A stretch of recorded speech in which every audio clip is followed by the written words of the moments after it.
Okay, we are back. So we experienced a little technical difficulty there. I think something crashed, but we should be back online now. And we were talking about the reading section of the October 2021 SAT, the US version. I was just disconnected a minute ago, unfortunately, but we are back now. And so I'm going to pick up right off where I was. We are on this passage that's about phytoplankton and photosynthesis for the October SAT. This is we were on questions 43 through 52, but we already did a bunch of them. And I was saying that for 43, typically the things that you'll see on an SAT science passage aren't going to be overly controversial or charged. You know, it's going to be relatively neutral in tone, like as you would think of if you picked up a science textbook. One scientist isn't going to call another scientist an idiot, or there's not going to be a lot of controversy when it comes to this. The scientific method is relatively neutral, and that's the general idea here, that the passage should be relatively neutral because that's what science is. So we're back in now 44. It says, according to the passage, Grand's idea about iron was primarily intended to explain what?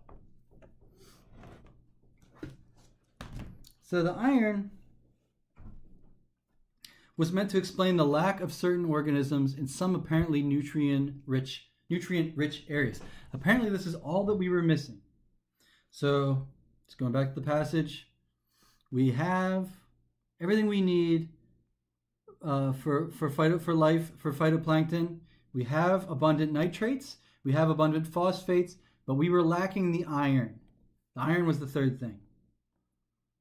Lack of certain organisms that we would expect phytoplankton in some apparently nutrient rich areas. So these areas have the nutrients we need, they're just lacking iron. Okay, now we're on to the next one. 45 is used in line 10. Support mostly means what? I'm going to try my read the words back in I'm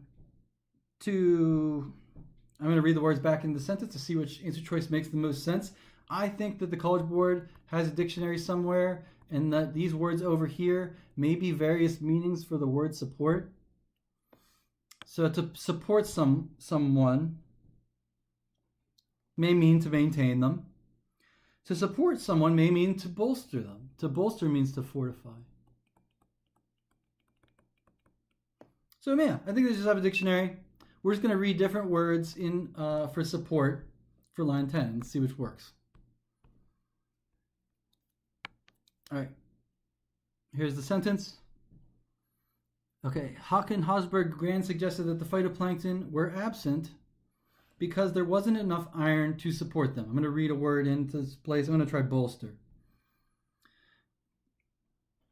Haken Hosberg Grand suggested that the phytoplankton were absent because there wasn't enough iron to fortify them. That doesn't make any sense. Or, yeah, well, the word was bolster. It means the same thing as to fortify. I mean, I should read the word that I was actually supposed to back in there. It means the same thing. I'm going to read bolster in there. It doesn't make sense. Does not. Haken Hosberg Grand suggested that the phytoplankton were absent because there wasn't enough iron to bolster them. Just means to fortify. It doesn't make sense here. Let's try endure. Haken Hosberg Grand suggested the phytoplankton were absent because there wasn't enough iron to endure them. That makes no sense. I'm going to cross it off. Let's try encourage them.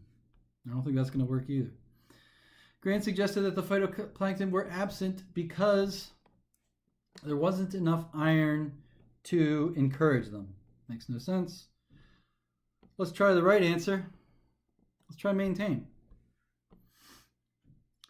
Haken Hosberg Grand suggested that the phytoplankton were absent because there wasn't enough iron to maintain them. Makes perfect sense. So always read the words back into the sentence for a vocab question. Just a few more questions. We're on to 46. The passage suggests that Martin's techniques lines 28 through 31 allowed him to overcome which impediment that previous researchers had encountered when trying to evaluate Grand's idea. Well, the thing that Martin was able to overcome was iron. The equipment used in conducting the research could influence the data. Basically, iron ships. Your ship itself will influence the data if you're measuring iron concentrations, which is interesting to think about. If your equipment is sensitive enough, it'll detect your ship you're on. So the passage suggests that Martin's techniques allowed him to overcome that impediment. The equipment is better. Equipment used in conducting research could influence the data. Now we have to find the evidence. Where do they mention that the ships could influence the data gathering? This happens in lines 12 through 16. I'm going to read these lines. All right, but unfortunately, because the levels of iron involved are indeed low, and ocean research ships are made of iron, measuring iron levels with enough precision to prove Grant's hypothesis was hard. So he must have overcome that. That was our evidence for this one. Now we're on to 48.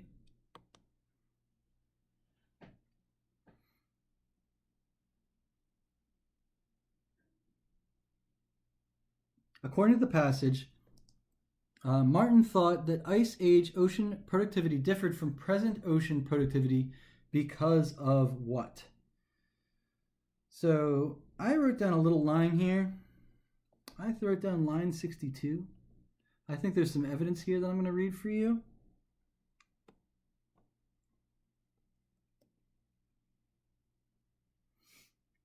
According to the passage, Martin thought that Ice Age productivity differed from present ocean productivity because of the greater amount of dust being deposited in the oceans during the Ice Age. He basically said, you give me iron filings, I'll give you an Ice Age. I'm going to try to find that part. Line 62.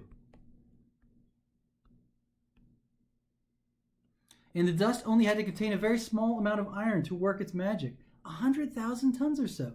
Give me a couple tankers full of iron filings, Martin used to say, and I'll give you an Ice Age. Isn't that fascinating?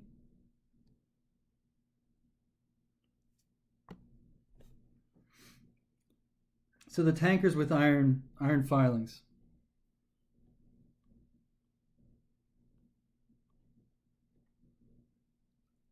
Yeah, so we think that greater amounts of dust were deposited during the Ice Age, and it would only required, with all the time that's passed, it would only require 100,000 tons or so of iron dust to create the Ice Age. And we had an Ice Age, so it must have been there.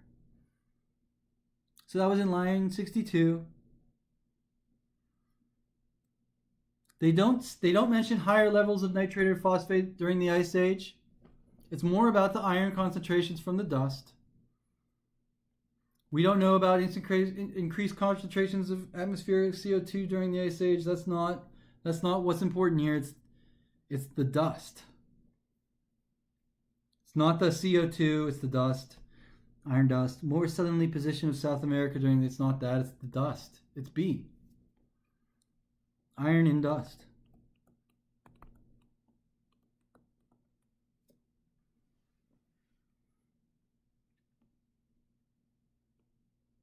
There are great amounts of dust being deposited then. All right, next one. It says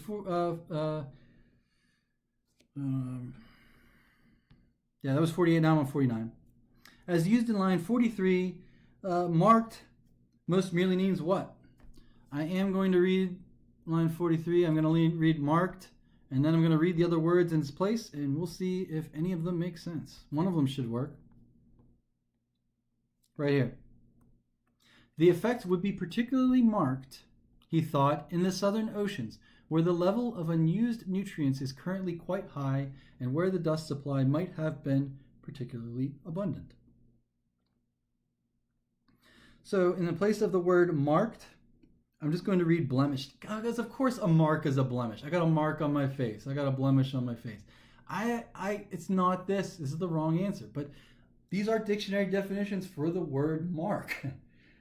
Let's try blemish.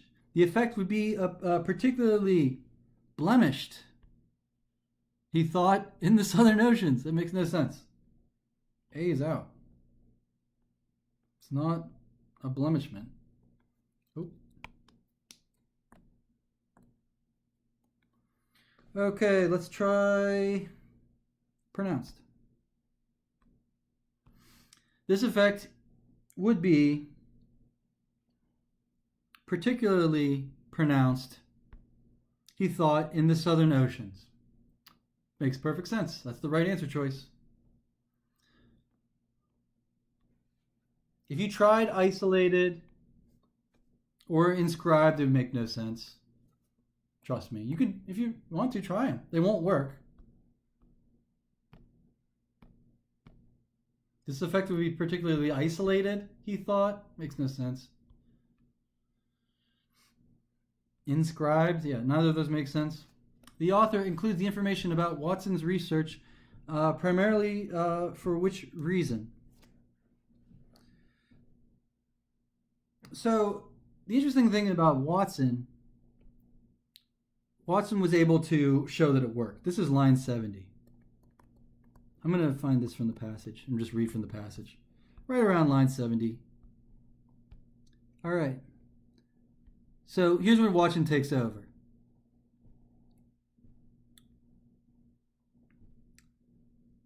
All right. These experiments, which involve setting the scene of research vessel, dumping carefully prepared iron overboard, and measuring what happens next in as many ways as possible, have proved Martin at least partly right, though sadly he died before the results were in.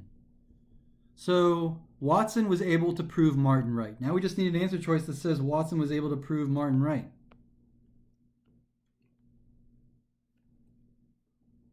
Watson used his research to show that an important part of Martin's hypothesis has been substantiated. They made it work. 51. The passage most strongly suggests that certain agricultural practices in China increase chlorophyll levels in parts of the Pacific Ocean. And we're going to have to find the evidence for this. This is towards the end of the passage. So they said that basically there's this kind of unregulated experiment that is happening in China where essentially in parts of China, millions of tons of topsoil are being dried out and lost to the wind every year. It's just a natural phenomenon.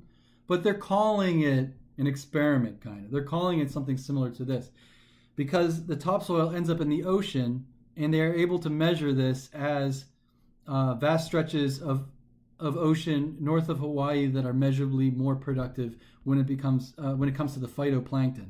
So kind of an uncontrolled experiment that's happening in China just from dust blowing around and blowing away and soil eroding with that one. So that shows the agricultural practices in China have increased chlorophyll levels in parts of the Pacific Ocean north of Hawaii. That's what they said. And the evidence of this is D in lines 85 through 88. I think that's right from where I was reading. I'm going to read from these lines. Here's our evidence. 85 through 88. And at the very end of the passage. The iron supply by increasing flows of dust over the past decades has been making vast stretches of the ocean north of Hawaii more productive. So there's our perfect evidence that supports the idea that these agricultural practices in China have led to increased chlorophyll levels in other parts of the world. All right, so that was question 52. That was the last that was the last reading question. So we finished the reading section. We are going to move right on to the writing section. So here onto the writing section, the writing test. It's shorter. It's only 35 minutes, and there are only 44 questions in this section. Primarily, this question tests you on English grammar. Mainly, they're testing you on grammar. About 20% of the time, they're testing you on conventions of style and composition. So they're testing you. These are those questions, you may have seen them, where they say, like, the author is considering adding the following sentence.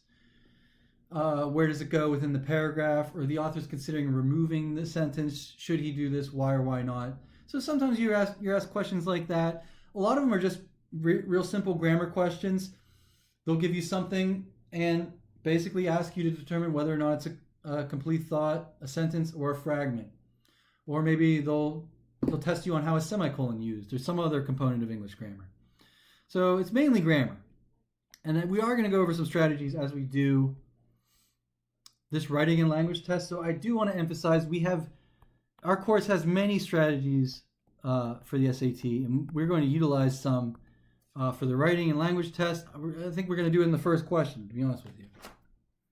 We're going to start with some strategies.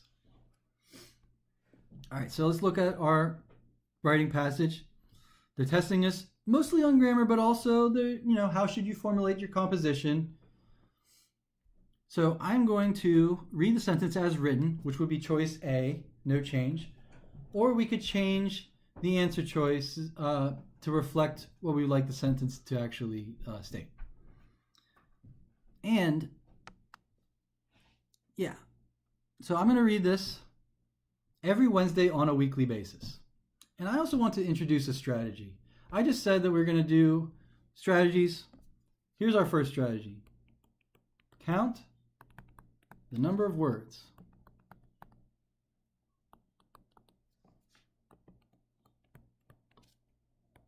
on the writing test.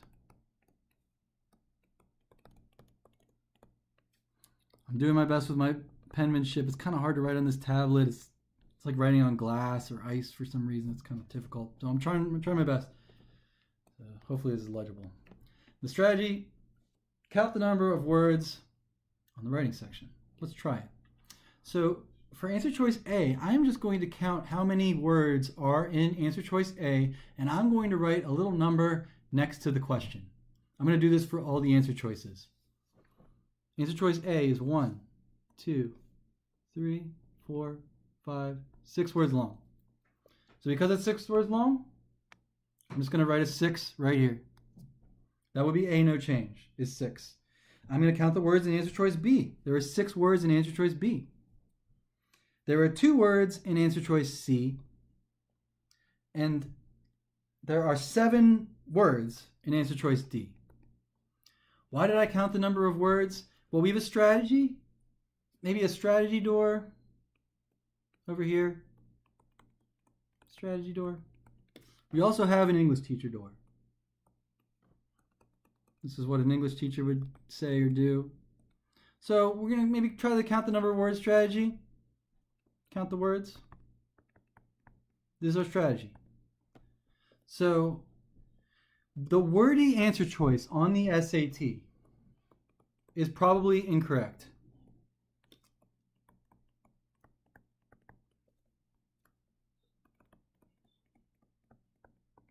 The concise answer choice, the short way of phrasing something, the simple and clear way of phrasing something, is probably correct. Sorry.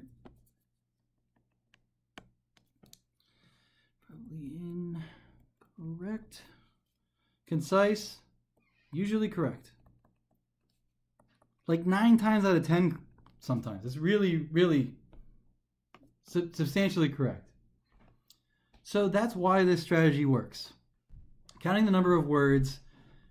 If we didn't know any better, if we had no other option, well, we know that the concise answer choice is usually correct on the SAT. The wordy answer choices are usually the wrong answer choices. If you can't express yourself clearly with the English language and concisely, you gotta work on it. So it's answer choice C. Now, what if we didn't want to try this strategy? What if we wanted to do it the English teacher way? Well, the English teacher would say, yeah, there are extra words in there. They're redundancy. And redundancy is always incorrect on the SAT. English teachers would point out the redundancy. Here's some redundancy. Every Wednesday on a weekly basis. That's redundant. What's redundant about that? Well, if I'm talking about every Wednesday, I already know that I'm talking about a weekly basis. We don't need to add this information. I know that every Wednesday means every week. That's unnecessary extra information. So is answer choice B. On Wednesdays, M dash, that is, every week, M dash. So we're just going to put more like stutters into stutter. We're going to add a stutter into our passage. Any type of punctuation is going to introduce a pause. That's a pause. That's a pause. That's a pause. So I don't think that we meant to do B. Each and every Wednesday in her apartment. We already know we're in her apartment. That's redundant. You see that? Anything that mentions her apartment is a redundancy. So yeah, there are extra words, but usually those extra words are redundancy. So however you want to try this strategy, I like counting the number of words. I do it on all of these pretty much. I count the number of words on the writing test only, not the reading test, not the math. I count the number of words and questions on the writing section because concise answer choices are usually right answer choices. And here we just saw it in action. Here we saw it. The extra words were all redundancies. We know she's in her apartment, or she was in her apartment. This is just insane. It's all redundant. So count the number of words or spot the redundancies, whatever you want to do. I want to give you as many strategies as we can. Let's try number 2. Some of the 20th century's greatest composers attended these intellectually rigorous weekly gatherings. They were just some of the attendees. So it says, which choice most effectively combines the underlined sentences right here? So we're looking to combine the sentences as clearly and simply. Watch out for clunky expressions. You're going to see some really clunky ones. We want simple. We're looking for simple, not clunky. All right, let's go. And already I can kind of tell A and B seem wordy. They seem like the wordy answer choices that I said are usually the wrong answer choices. These ones look a little bit longer than C or D. But let's just start with them. I'm not going to do the tedious thing and count these. But let's look at A. Of the attendees at these intellectually rigorous weekly gatherings, that is a super clunky way of starting a sentence. You're starting the sentence with a preposition, with a prepositional phrase. Of the attendees at these intellectually rigorous gatherings. Some of them, it's also a run-on. Of the attendees at these intellectually, some of them were among the 20th century's greatest composers. I don't know. I think that this is extremely clunky. I would never start with this kind of prepositional phrase, of the attendees. That sounds wrong. And it sounds wordy. It sounds way, I think C or D is going to be simpler than A or B, to be honest with you. A seems wordy. It seems clunky. Let's try B. These intellectually rigorous weekly gatherings had attendees. You don't say. The gatherings had attendees. Well, la-ti-da. Great. That's great. Do you see how insane this is? Why would we be talking about gatherings that did not have attendance? This sentence is nuts. I'm just going to cross it off right now. If you thought it was B, I'm sorry. Because we would expect for the gatherings that we're hearing about, almost 100 years later, would have some kind of relevance, would have some kind of attendance. So, yeah, B is definitely out. These meetings that just happen to have attendees, that's out. C. Some of the 20th century's greatest composers attended because these were intellectually rigorous weekly gatherings.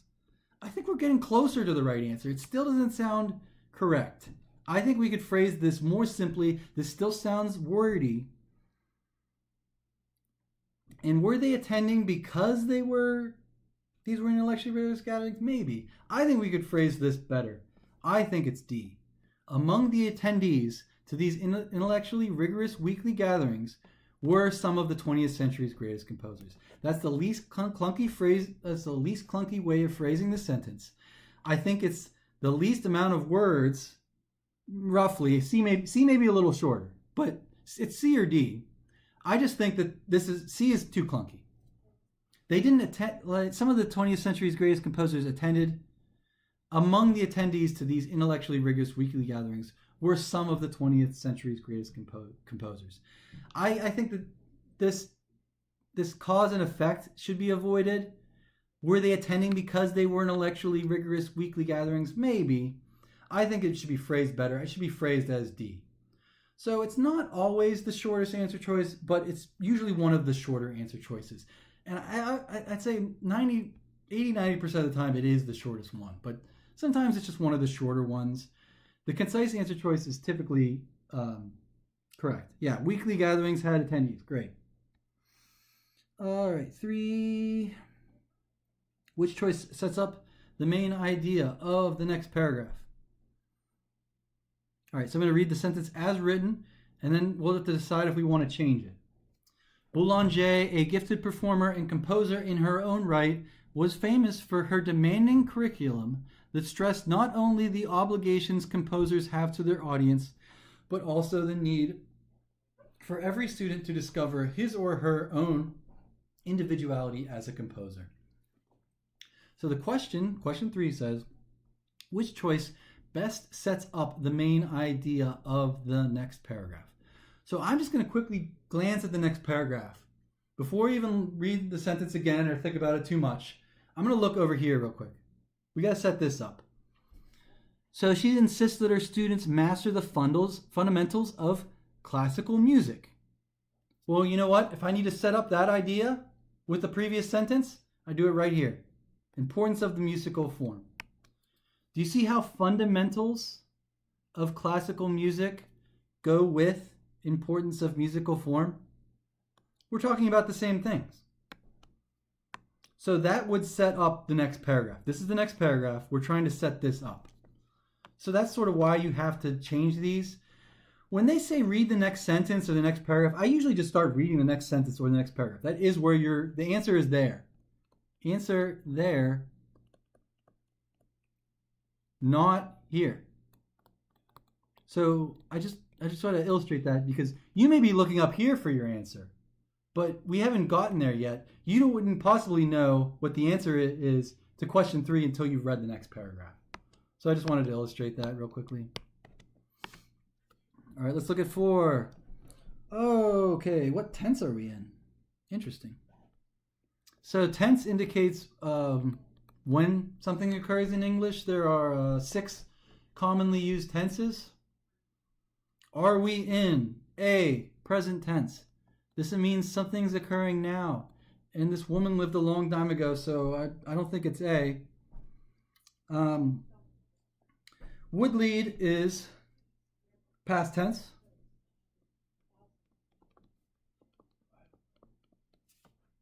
Make a note here. Maybe I'll do it down here because I don't have a lot of room up there. Here's my little note for B. Would is the past tense of will. So would lead is past tense. Will lead is future. Has been leading. We're in present perfect. All right. So I think it would be very strange if we're in the future, considering that this woman lived a long time ago. Well, I guess she produced Thriller. I don't know. I think we're not in the future tense is what I'm trying to say. I don't even think we're in the present tense. I think we're just in the past. Let me read the corrected sentence. It's not the present perfect either because we're not in present. Use the present perfect to indicate that something continues to this day or its effects do. Here's an example of the present perfect. I have been a pharmacist for many years. That indicates that the I person, the speaker of that sentence, is still a pharmacist. That's an example of the present perfect. But we're not in present perfect. We're in past. We're in past tense. So here we go. During private lessons in weekly gatherings, Boulanger would lead line-by-line analyses of famous musical compositions, identifying their structures and what she discerned as their weaknesses as well. All right, so we're done with 4, but now we are on to question 5, which is the second half of that sentence. And they do give us some other options. It looks like what we're given is very, very, very similar to what we have as answer choice A. Like B, C, and D just look like answer choice A, but with different punctuation. It's a question of possession. Do we have possession? Look at our answer choices. So here, weaknesses have possession of something with that apostrophe S. Here, structures plural may possess something. That's how you do a plural possession. And what she discerned as their weaknesses plural. If weaknesses plural were somehow possessing, structures singular were somehow possessing something. So it's a question about possession. I'm going to read the sentence. So I fixed the first half. Boulanger would lead line-by-line analyses of famous musical compositions, identifying their structures and what she discerned as their weaknesses as well. You know what? We have no possession. There should be no apostrophes at all. It's answer choice A. It was fine. All of these apostrophes, B, C, and D, we should have no possession for any of these. Weaknesses aren't possessing anything. Like I could talk about the cat's food. I can give the cat possession of the food. Or I can even talk about cats, plural food. I can give possession to plural cat. Now I'm talking about cat's food. Now many cats own the food technically, I guess. It's theirs. It belongs to them. But we don't need any possession for any of these. These are all wrong. There's no possession, no structures, nothing. So I think they're trying to confuse you with apostrophes here. We don't need any of them. There's no possession in this sentence. I defy you to find some possession in this sentence. None. 6. From these intensive sessions with Boulanger, Glass exclaims that he learned to hear. Okay, so I want to tell you something. You really shouldn't see a comma after the relative pronoun that typically. Usually it does not take a comma. I think that we have a stutter situation. I want to, I was just saying, I like giving you guys strategies. We like giving you strategies on the SAT to make this easier for you. Here's a stutter strategy. Just filling, just for your toolbox. It's just one more tool for your toolbox. What do I mean by stutter strategy? I almost stuttered talking about the stutter strategy. I'm getting tongue-tied. Okay. Well, anyway, here is the stutter strategy. Any type of punctuation in English is going to introduce a pause. A comma will introduce a brief pause. A colon will introduce a longer pause. End of sentence punctuation gives a relatively long pause. There are pauses in English that are necessary. If you're looking for unnecessary punctuation,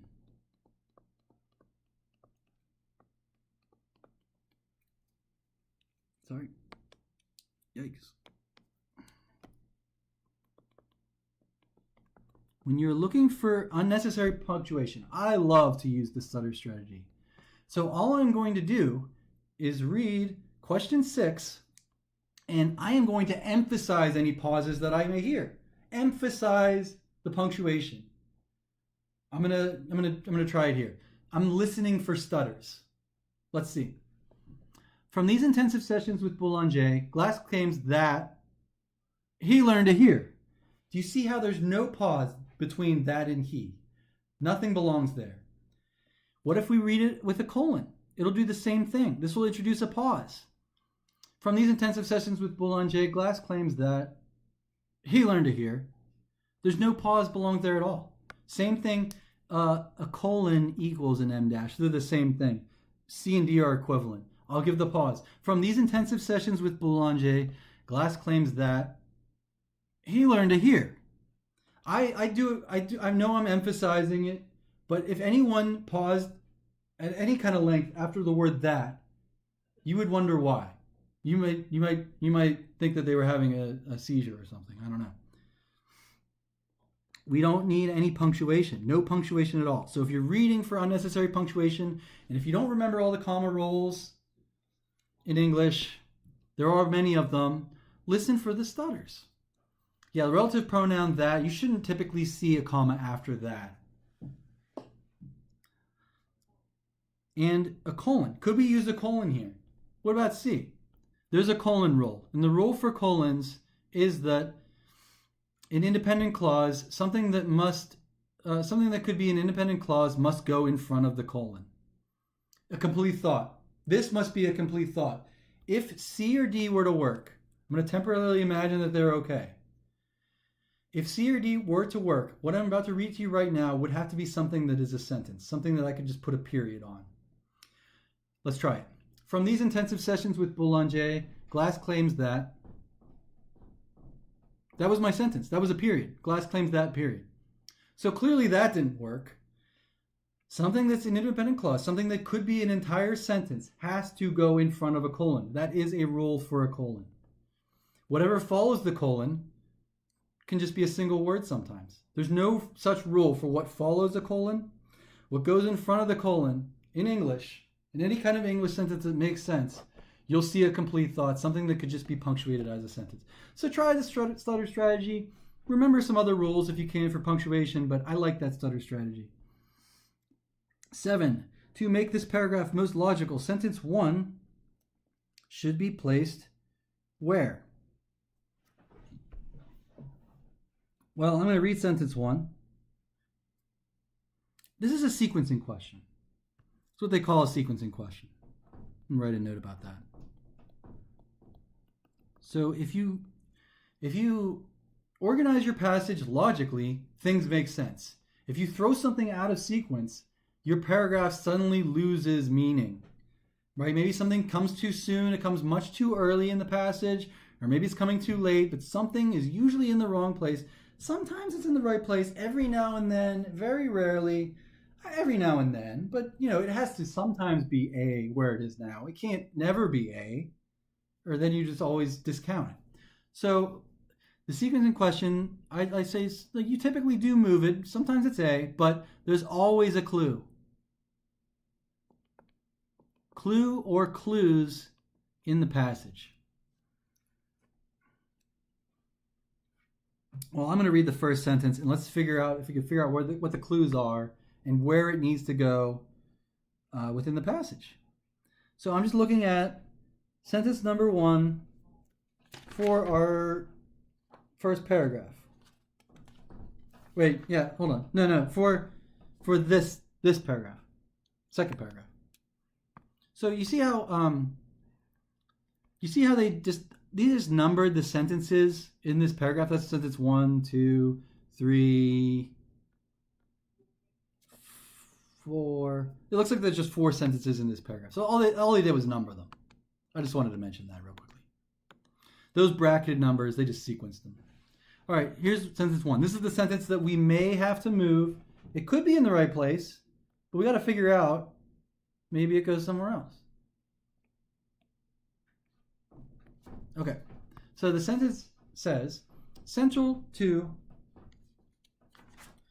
Boulanger's teaching was her insistence that students master the fundamentals of classical music, which to her meant gaining a proficiency in music theory and analysis while also cultivating listening skills. So, I said that they have to give you a clue, and they do. The clue is what they gave us is like a topic sentence. And topic sentences typically go at the beginning of paragraphs. They should go at the beginning of the paragraph. So if this is what this paragraph is about, and if it's setting up the foundation, if it's setting up the structure for the whole rest of the paragraph, then it's already in the right place. The clue is, I can think of this sentence as a topic sentence. I think that this is what this paragraph is primarily about. I think then it starts to go into more depth. So central to her teaching was insistent that students master the fundamentals of classical music, learning music theory, cultivating listening skills. Boulanger used various exercises to drill her students in musical basics, such as harmony. private lessons, weekly gatherings. Everything looks to be in the right sequence so far. I think that was our topic sentence. From these intensive sessions with Boulanger, Glass claims that he learned to hear. So that is the only place the sentence could go. If you move this sentence anywhere else, if you put it after 2 or after 3 or after 4, it would be way too late. We need to set up the structure of our paragraph. And this is a topic sentence. She's insisting on them learning the fundamentals of classical music. Then we can talk about what the fundamentals of classical music. We can talk about what the fundamentals of classical music are. Harmony, counterpoint. Like, we can't talk about these yet because these are fundamentals of classical music. I need to introduce them. So that's what I did right there. I can't talk. What if I started my first sentence with sentence 2? Suddenly we're talking about harmony and counterpoint without even realizing that these are fundamentals of classical music. You see how there's always an order to these, and they always fit like a glove. So I'd say rarely is it that you usually have to move these, but this one is in the right place. That's rare. I'm going to make a note that this is rare. Normally you have to move these. All right, let's look at A. Which choice sets up the information that follows in the sentence? I'm looking at A. Jones, one of the few jazz musicians to study with Boulanger, went on to compose dozens of film scores and produce some of the most iconic pop albums of the century. Oh, okay, so it wasn't Boulanger that produced Thriller. It was this person, Jones. Quincy Jones. No. What are we talking about?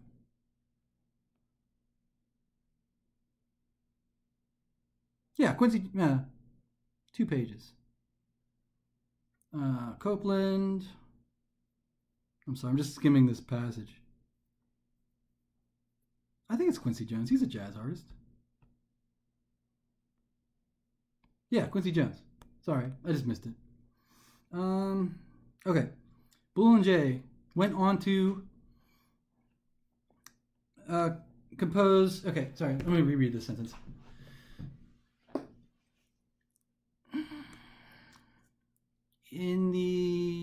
Jones, one of the few jazz musicians to study with Boulanger. Boulanger went on to compose dozens of film scores and produce some of the most iconic pop albums of the century. Where do we need the punctuation? Do we need punctuation? That sort of seems to be what they're asking me here. So I'm going to introduce an idea here about parenthetical statements. So in English, there are three ways to offset parenthetical statements, and they vary in intensity. Here's least intensive, going on to most intensive. Okay, so a parenthetical statement is an aside. So the least intensive way of including a parenthetical statement in English would be commas. Parentheses. What am I doing? The least intensive way of including my parenthetical statement would be parentheses. That's where the word parenthesis comes from. Least intensive. The next most intensive way of offsetting my parenthetical information would be commas. And lastly, the most intensive way of offsetting my parenthetical information to really highlight it would be M dashes. That strong dash. You've ever heard of this? It's the length of the letter M. M dash. There's an N dash that's the length of the letter N. Just call it an M dash. So it seems like that's what we're given. We're given an M dash here. We're given comma. I don't think we have any parentheses, but I just wanted to explain what's going on here. So let's look at the sentence again and figure out what we need here. Jones. I'm opening the parenthesis right here. I'm going to circle it. I'm going to circle it here because I'm opening it. But we have to close the parenthetical statement somewhere. We have to close it in the correct place. Otherwise, you get the wrong answer and you miss this question on the SAT. Jones, comma. I can open my parenthetical statement. Jones, now I put my comma. One of the few jazz musicians to study with Boulanger. Now I close my comma. That's exactly where it goes to close it. went on to compose dozens of film scores and produce some of the most iconic pop albums of the century. I'm reasonably sure it's commas. I think we opened our parenthetical statement with a comma and then closed it with a comma. I want to do one last check. Here's my one last check. Anytime you have a parenthetical statement, remove it temporarily. Remove it temporarily, and your sentence should fundamentally not lose meaning. I'm going to try it.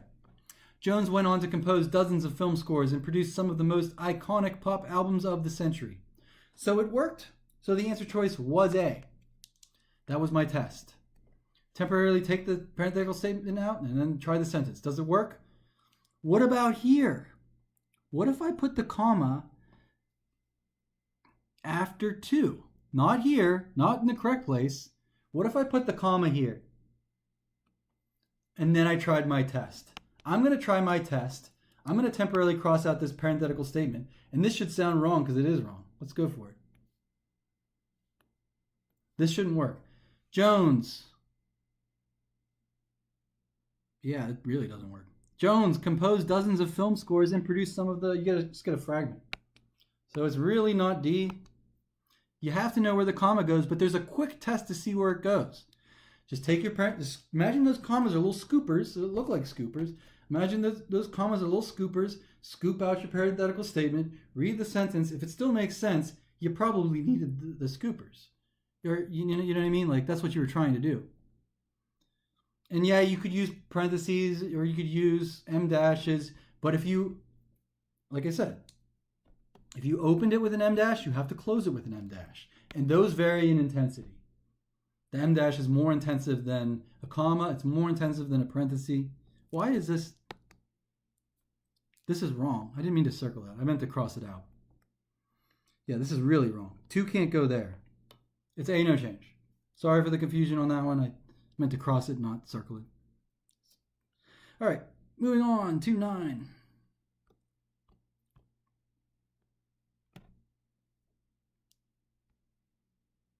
To Boulanger, who once taught the composer of the musical Bye Bye Birdie, it was only natural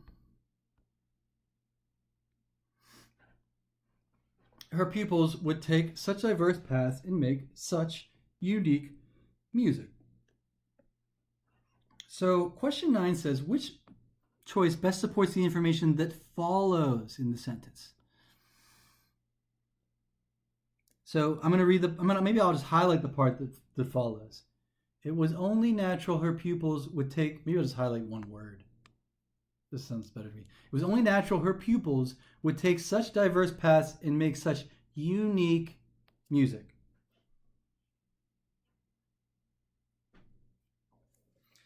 We want to set up the idea of unique music. We want to set up the notion that follows. The notion that follows is unique music. Which answer choice talks about people uniquely as individuals, individuating themselves, showing their unique characters? You see how that works? I'm going to read the corrected version now, and this should work a little bit better for 9. To Boulanger, who believed the composers must find ways to individuate themselves, it was only natural her pupils would take such diverse paths and make such unique music. Unique music is how you represent yourself as an individual. I'm just going to keep moving. Number 10, they love homophones. These are words that sound similar even though they may be spelled differently and have different meanings. Above all, Boulanger was truly dedicated to music, and she passed on a legacy of musical devotion to several generations of composers. So P-A-S-T is an adjective,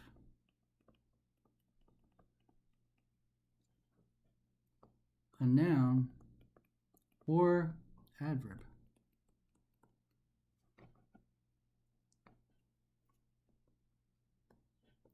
To pass is a verb. So to pass is a verb. To pass something on is a verb meaning, well, we're going to get to it. But let's look at P-A-S-T first. They love these homophones. They sound similar, but they're different words. So P-A-S-T as a noun refers to the past. Things before now. Past time. Whatever. So it can be a noun. It can be an adjective. Please don't bring up any of my past defeats. It can also be an adverb. The soldiers marched past. But if we're looking for a verb with a preposition, it's past, P-A-S-S-E-D. She passed something on. To transfer to something else.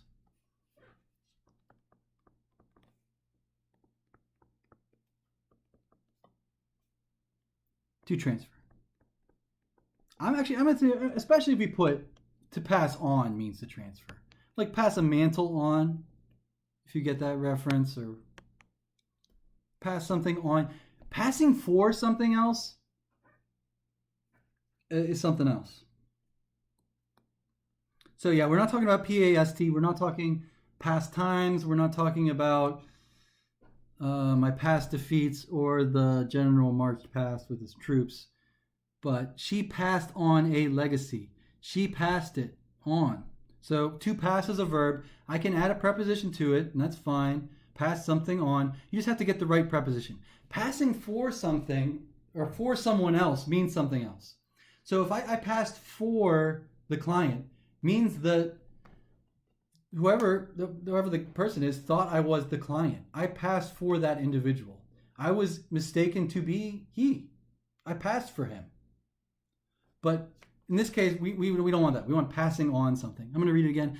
Above all, Boulanger was truly dedicated to music, and she passed on a legacy of musical devotion. 11. The writer wants a conclusion that summarizes the passage's discussion of Boulanger's legacy, which best accomplishes her goal.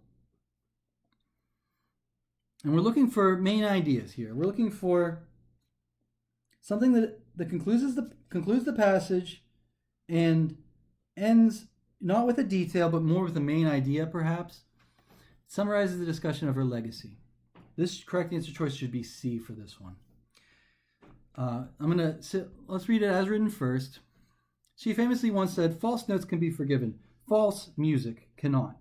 And Boulanger became renowned more for her teaching than her musical compositions. Do you see how that's awkward? That is not how this passage should end. That's awkward, even if it's a true statement. It doesn't express the main idea of the passage, so it's awkward. It's more of a detail. You see how this is a detail? They are testing you on main ideas versus details here. They are. They really are.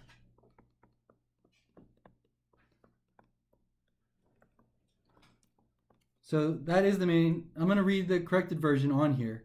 We want to end with the main idea here of her legacy, not some detail about she never composes anymore. Or whatever the detail was. She was around more for her teaching than her compositions. We don't care. That's more of a detail. We want something that wraps up the passage, summarizes her accomplishment, her legacy. Her legacy is bigger than the idea than she's more renowned for her teaching than her music. Whatever. Her legacy is C. She taught her pupils. I'm going to read the whole thing. False notes can be forgiven. False music cannot. And Boulanger taught her pupils the foundational skills that allowed them to be trailblazers, true to their own creative impulses. That's her true legacy. That's Boulanger's legacy. These other things are details. Her knowledge of composers, she knew everybody. That's her contribution to the world? I don't think so. She never claimed to be able to inspire creativity. Whatever. It's more C. C is her legacy, not D. D is more of a detail. Even if it's true, it's a detail. All right, we're on to the next passage. Dating rocks. I think we're on a science passage now. All right. When a fossilized millipede called Pneumodesmus pneumoni was discovered in Scotland in 2004, its estimated age led researchers to conclude it could be the old oldest air-breathing animal. So they are testing you on pronouns. And I have a strategy for this type of question.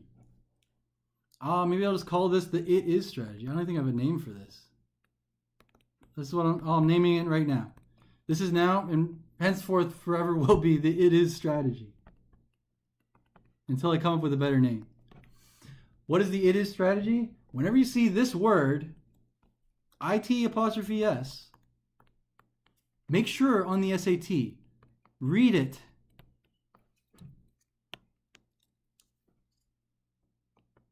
Read it as it is. Because it's a contraction. So IT''S does not mean something belongs to an it. It's not its color. It's not a pronoun. That's a pronoun. Its color, its shape. It's whatever. IT no apostrophe S is the pronoun. IT''S is a contraction of it is. So here's the it is strategy. Whenever you see IT''S, make sure you read it as it is. You'll never miss a question like this, ever. You'll instantly know which was the right answer choice. I'm going to try it right now. When a fossilized millipede called Pneumodesmus pneumoni was discovered in Scotland in 2004, it is estimated age led researchers to conclude it could be the oldest air-breathing animal. So I instantly know that A is incorrect, and it is in fact D.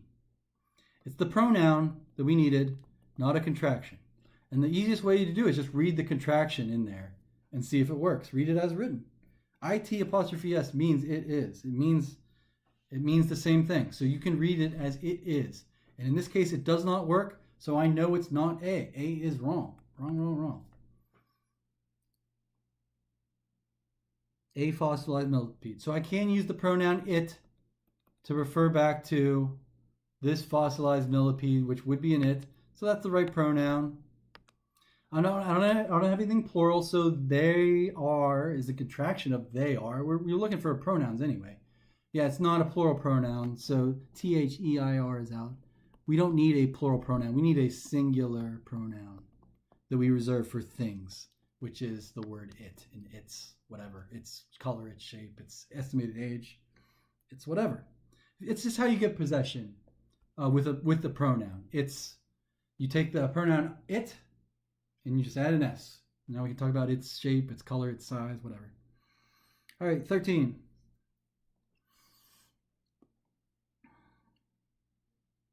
It would take the efforts of a determined University of Texas student to show a flaw in it.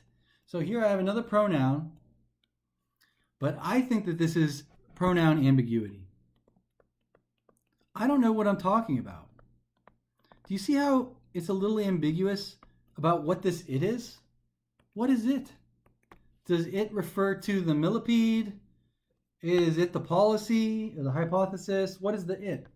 I think it's the hypothesis, and that's the right answer. They want you to put the antecedent back in there. They think that this is ambiguous. They don't know who this what or it would be.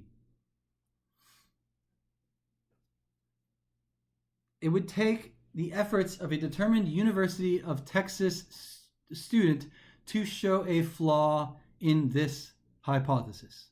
So that makes perfect sense, right? So they found it. Its estimated age led researchers to conclude it could be the oldest air-breathing animal, but it would take the efforts of a determined University of Texas student to show a flaw in this hypothesis. Turns out it wasn't the oldest air-breathing animal. 14. The fossil was initially dated to around 428 million years ago. This dating of the fossil was based on... Yikes. Well, all right. This dating of the fossil was based on the abundance of period-specific plant spores found in nearby sediment. Do we want to try our strategy door? Try the count the number of words door? Let's try that first. I'm going to try answer choice A. 1, 2, 3, 4. 4 words. It's a little wordy. Answer choice B, 1, 2, 3, 4. 4 words, pretty wordy. Answer choice C is one word. 1, 2, 3, 4, 5. Extremely wordy for answer choice D. What do you think the answer choice is? If you had to guess, you're running out of time. Pick C. You'd be right. What if we wanted to do the English teacher strategy door? Well, it's the same thing. It's redundancy that's making these sentences longer. So yeah, these sentences are longer because of the redundancy. Look, this fossil initially dated. Here are the words initially dated. Here is dating of the fossil. Why is dating in our paragraph again? We just talked about the dating. It's redundant. It's unnecessary repetition. We already know it was initially dated to around 428 million years ago. To talk about it again would be redundant. This one, talking about initial dating. This is talking about dating. And with this being is just clunky. Clunky, awkward, and just wrong, incorrect. Concise was right. So however you want to do this, I count the words all the time. It's not always the right answer choice. 9 times out of 10 it seems to be. It's a very effective strategy for the writing section of the SAT. Yeah, that's awkward and just not very good English construction for A. Concise is usually right. Not always. Often. Often enough that you should count the words on the SAT, I think. All right. Professor Elizabeth Catlos of the Jackson School of Geosciences at the University of Texas at Austin knew that radiometric analysis could provide a more accurate age, but such an analysis had not been performed because researchers were unable to extract the necessary minerals that they required from soil samples. All right, so I think this is another case of unnecessary punctuation.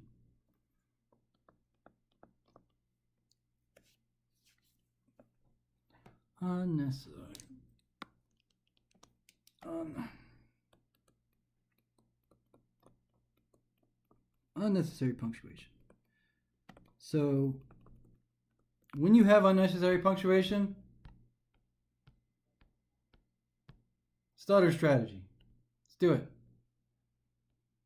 Looking for a stutter.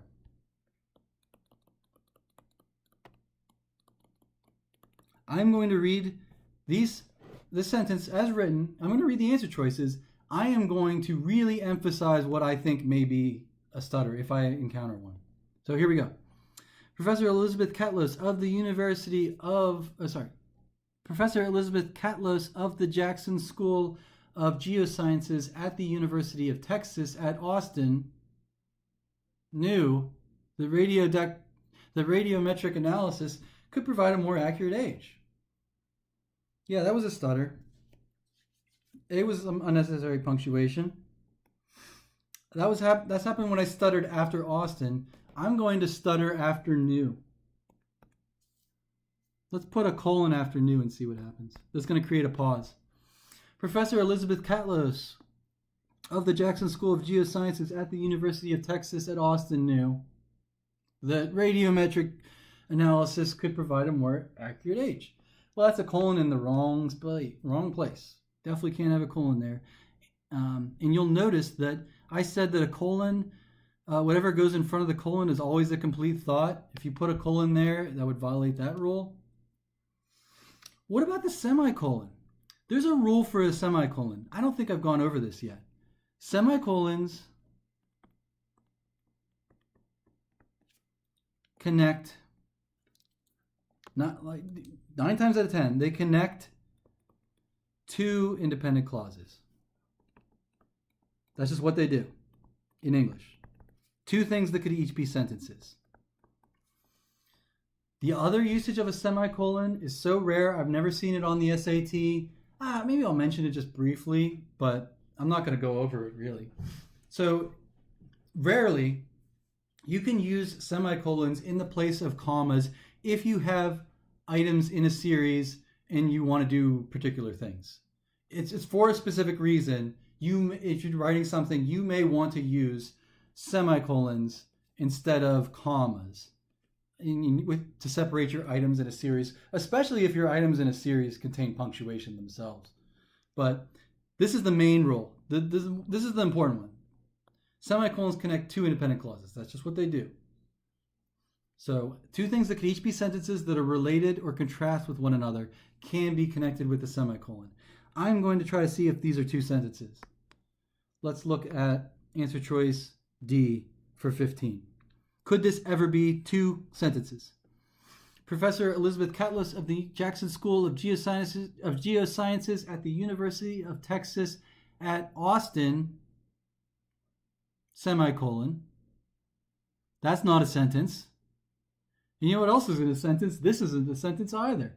Knew that radiometric analysis could provide a more accurate age, but such an analysis had not been performed because researchers were unable to extract the necessary minerals that they required from soil samples. Yeah, that really doesn't work. So semicolons connect two independent clauses. We really can't use a semicolon. This one is no punctuation. If you ever think that you're encountering unnecessary punctuation, listen for the stutter. Just read it very closely, read it very carefully. They're just throwing semicolons everywhere. They're hoping that you're not going to notice that there's an issue. 16. Oh, it's another count the number of words situation or a redundancy situation. However you want to approach it. 1, 2, 3, 4, 5 words. Oh my God, it's a lot of words. Do we need all those words in our passage? Are they necessary? 5 words for answer choice A. 7 words for B. Oh man. C is a nice, concise 2 words, probably C. And D is 5 words long. It is C. What if we wanted to figure out what the English teacher would say? Well, the English teacher would say it is redundancy. Surprise, surprise. If something's required, that means it's necessary. And it's also needed. It's the same idea. How can I express 3 similar ideas with 3 different words? Or basically, the College Board wants to see how many times can they do that with the wrong answers. Here is something necessary, but also requires something. If something's necessary, we know that they required it. It's redundant. A is out. Makes no sense.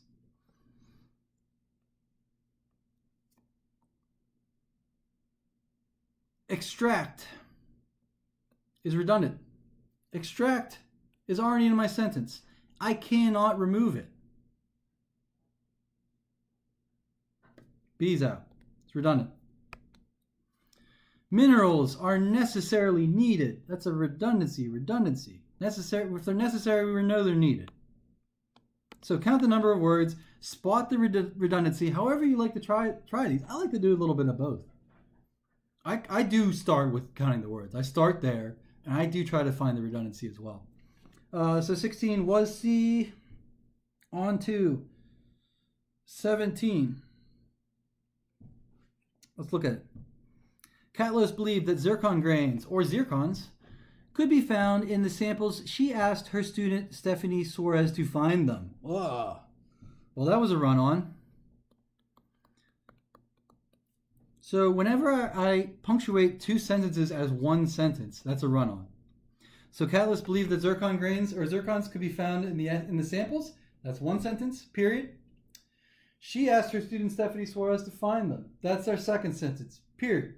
So here I have 2 sentences. I just smush them together without a conjunction, without any type of punctuation. You cannot do that in English. It's called a run-on sentence. The correct way of fixing it, and this one's kind of tricky because it's down to punctuation. And this one, I wouldn't just count the number of words. You have to kind of know the punctuation rule that's in effect here.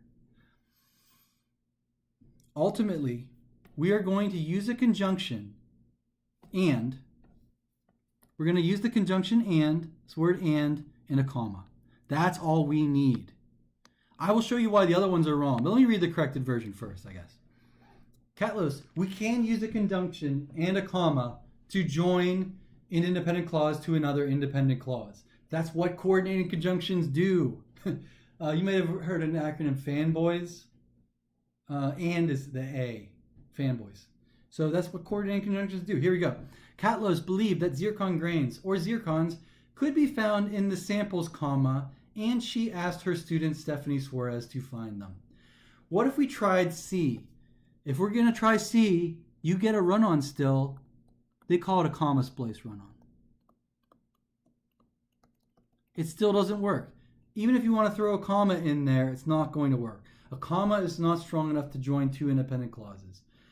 Could we use a semicolon? Do we have two independent clauses? Catlos believed that zircon grains or zircons could be found in the samples, semicolon. Our first part's okay. I think so far we could have a semicolon. Is the second part of our sentence something that could be a sentence? Is it an independent clause? I'm going to test it. And asked her student Stephanie Suarez to find them. And asked her student Stephanie Suarez to find them is not a complete thought. It's not a sentence because it lacks a subject. So B is out. We can't use a semicolon because we never had two independent clauses to begin with. It's the only reason you can use a semicolon, usually on the SAT. There's another rare usage. 18.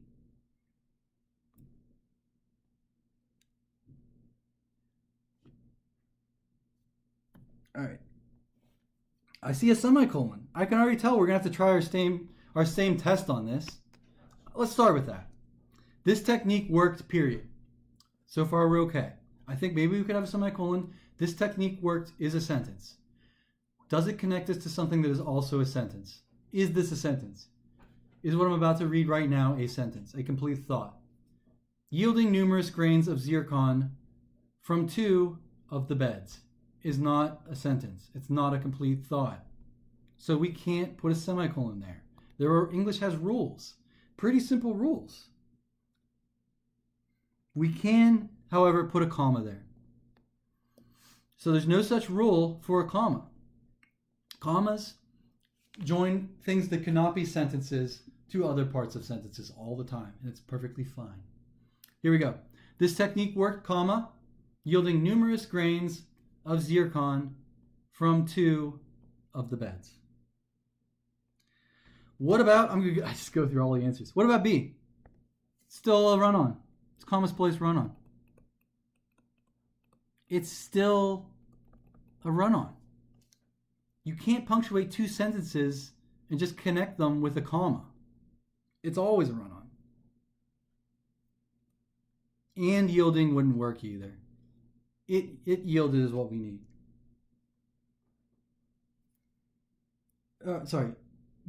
Yielding is what we need, not and yielding.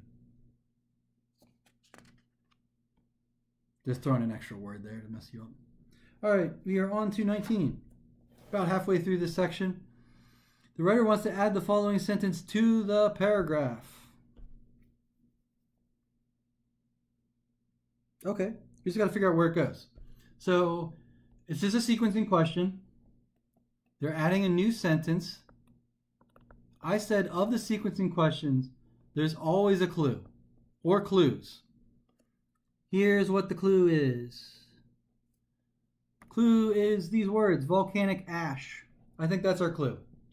So for the sequencing questions, they have to give you a clue because they write these paragraphs so specifically that this sentence, this new sentence, could only exist one place within our paragraph.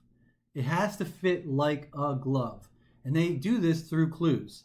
The clue, they gave you a little clue there. They talked about volcanic ash. So this sentence needs to immediately follow the sentence that talks about the ash. I need to follow the ash. But it actually is. So let's see. Let me look at my paragraph. Here are the ashes.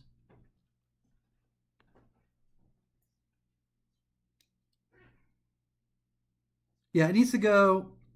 That was our clue. It needs to go before that. Okay, so yeah, sorry. Okay, so volcanic ash was our clue, and we needed.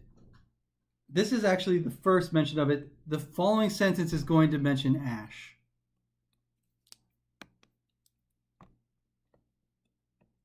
I'm going to just put a note here.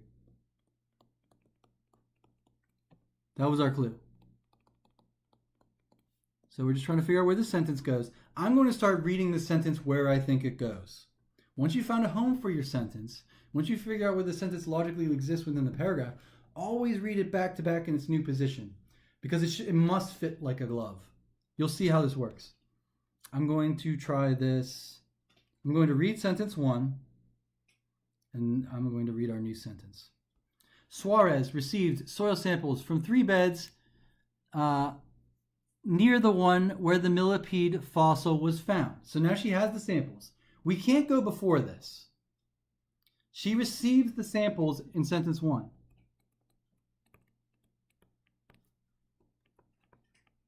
So sentence 1 can't move. Sentence 1 has to stay where it lives. So this can't go before sentence 1. I can't talk about this after the fact. I have to talk about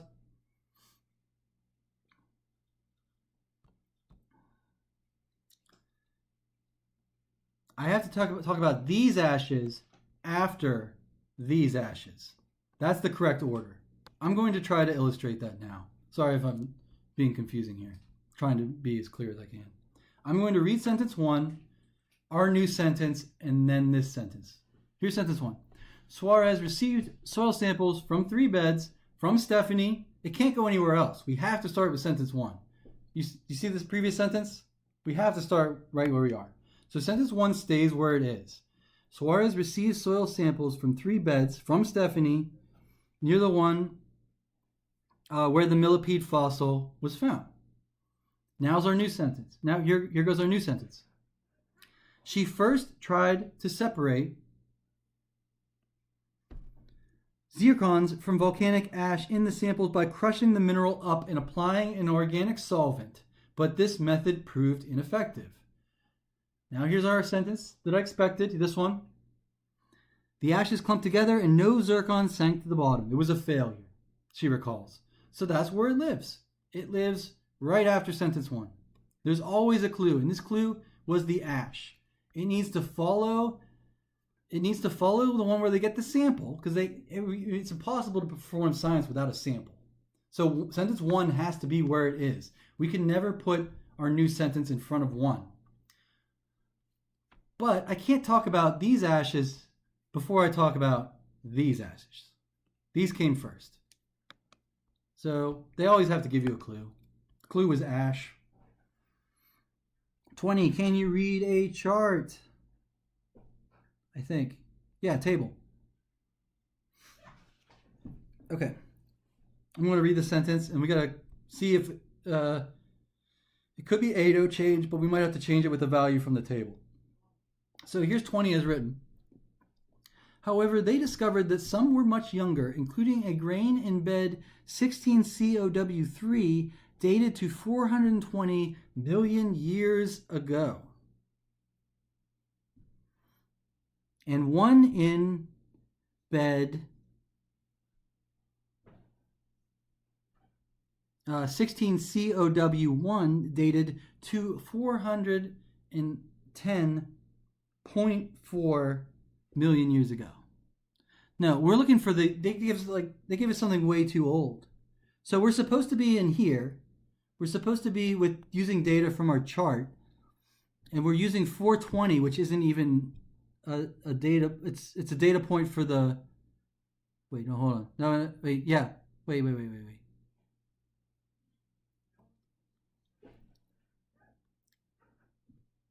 Yeah, see, they were switching your data. They were saying this 420 goes with 16COW3, but it doesn't. It goes with 16COW1. You see how they're trying to be sneaky there? We want the youngest data from this table. Some were much younger, including one that's this young. Including one dated all the way to 414.3 million years ago. That's the youngest one in this table. So that's our young one. Younger. We're looking for younger. Now we have to go on to 22 or 21. Our second half. See, because this part was right. We have our young one for our second data. That was correct. So we don't have to change that. That part was fine. It's the first part that was messed up. A total of 2 grains in 16 COW3 and 8 in COW 8 in 16 COW1 dated to the Devonian period. Well, here's the Devonian period. It's from 419.2 to 358.9 million years ago. So basically, you just have to figure out what data works. Whatever data from our first one, whatever, we'll just look and see. Whatever fits, we'll just count them up. You just got to count how many fit between 358 million years ago all the way to 419. So this one works. This one works.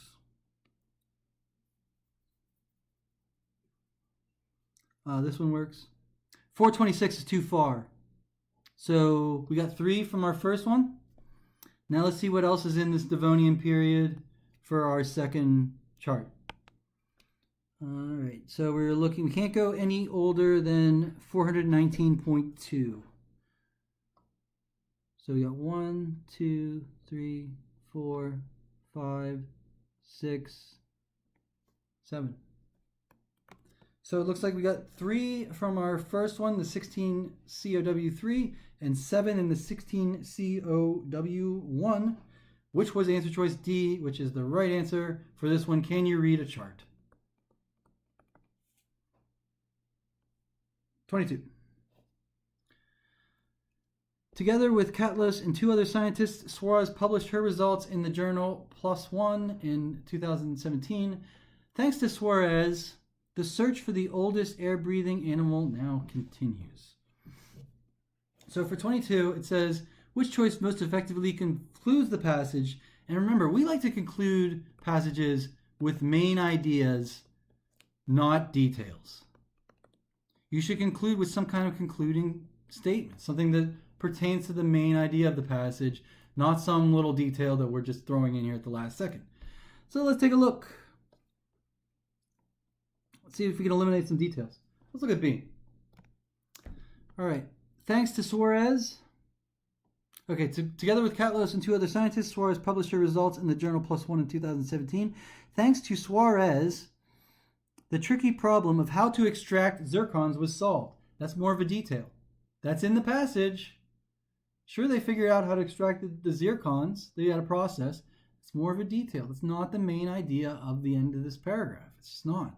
It's more of a detail. We're looking for a main idea here. C, important data about the Devonian period were discovered. Sure. More of a detail, less of a main idea. Researchers have a new reason to be interested in soil beds. Sure. Guess that's a detail too. These are all details. I'm left wondering about this. I'm going back to the beginning of the passage. I was reading this passage. Everything was kind of making sense. Everything was pretty cool until what? It would take the efforts of a determined University of Texas student to show the flaw, and there's a flaw in the conclusion that it's not the oldest. I want to know that this is not the oldest air-breathing animal. That is the logical conclusion of this passage. It just is. They disproved it completely. It's a no change. The research for the oldest air-breathing animal now continues. That's the main idea. They disproved the false idea. So game on. Go find the oldest air-breathing animal. Go to it. Ball's in your court, people. 23. Managing expectations. In the workplace, managers' expectations regularly become self-fulfilling prophecies. For better or worse, employees end up performing like their managers believe they will. I think we have a run-on. In the workplace, managers' expectations regularly become self-fulfilling prophecies. That's a sentence. Yeah, that's a period. For better or worse, employees end up performing like their managers believe they will. That's a sentence. So A is a run-on. It is a comma-spliced run-on. I can, however, put a colon in right where that comma was. What was our rule for a colon? I told you the rule for a colon. The important rule for a colon is that whatever goes in front of the colon is a complete thought. It is an independent clause. It is something that could be a sentence. Let's test it. I'm just testing before the colon. In the workplace, managers' expectations regularly become self-fulfilling prophecies, period. So that could be a sentence. So I can put a colon there. It doesn't matter what follows the colon. It doesn't matter if that's a sentence or not. In this case it is, but it doesn't matter. We can put a colon here. It's D. Watch out for run-ons. 24. Researchers have long known that both positive managerial expectations can lead to increased employee performance and that supervisors often have difficulty communicating such beliefs, especially if it is not sincerely held. So this is a question on subject-verb agreement.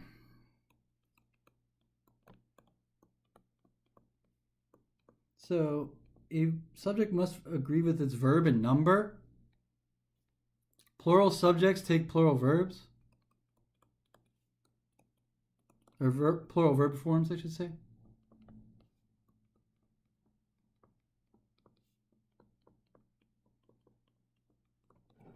So, what am I talking about?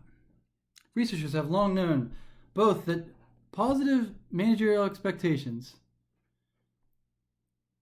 can lead to increased employee performance and that supervisors often have difficulty communicating such beliefs, especially if they are not sincerely held. They are plural beliefs that we're talking about.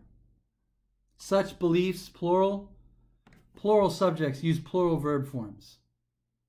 Researchers have long known both that positive managerial expectations can lead to increased employee performance and that supervisors often have difficulty communicating such beliefs, especially if the beliefs, are not sincerely held. So yeah, plural subjects go with plural verb forms. The plural form of to be is are, right there. 25. For example, subtle nonverbal signals such as facial expressions operate on a subconscious level, betraying and showing bosses' true feelings. Oh man. Okay. Let's try a count the word strategy. 1, 2, 3, 4 words. Yikes. 4 words long. It's pretty long. Answer choice B is only 2 words. I'm leaning B already. This is only going to get worse, people. 1, 2, 3, 4, 5 words for C. 1, 2, 3, 4, 5 for D. So what's going on? Yes, it's redundancy, as we've seen all along. Count the number of words if you like. Spot the redundancy if you like. Whatever you want to do. Redundancy is always incorrect on the SAT. So where's the redundancy? I'll show it to you. If you're betraying someone's true feelings, you are showing their true feelings. It's the same thing. A is redundant. C. If something is a level beyond a conscious level, if something is a level beyond a conscious level, maybe we call that a subconscious level. That's already in our sentence. It's redundant. Anything talking about a less than conscious awareness is out. It's redundant.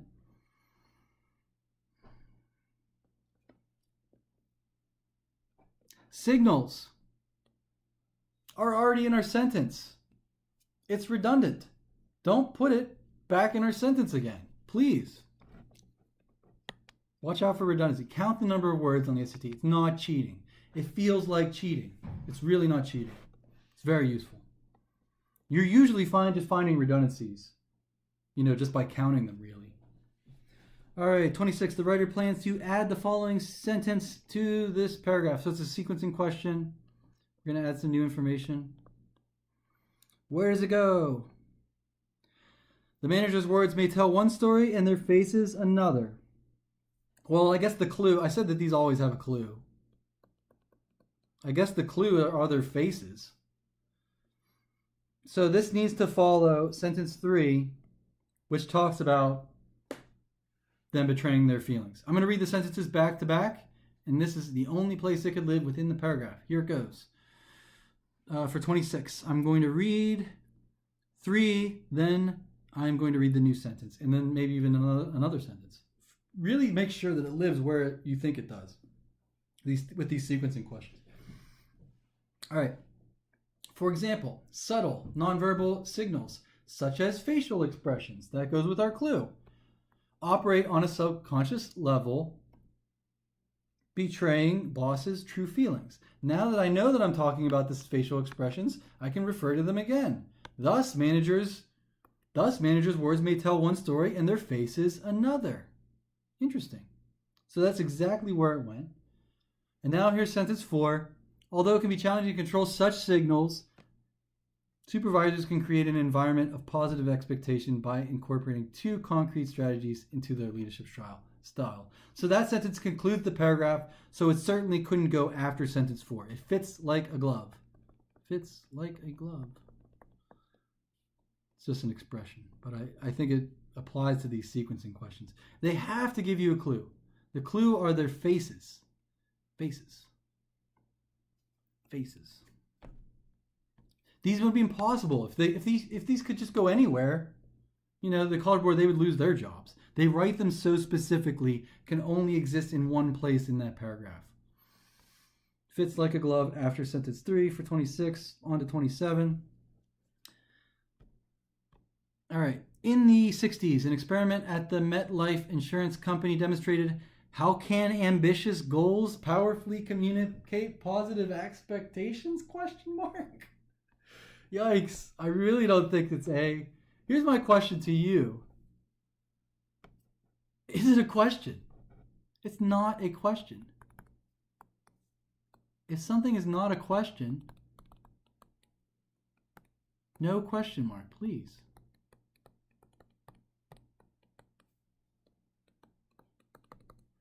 So, C is out. A is out. I even tried inflecting my voice at the end to try to make it sound like a question, and it sounded really nuts. That's a good strategy. Come up with a term for that if you want. Unnecessary question marks test. Throw an inflection on there. Is it really even a question? Are we asking? It's not a question. Yeah, so we definitely don't need any type of question mark. It is D. It's D because for B, the word can is in the wrong place.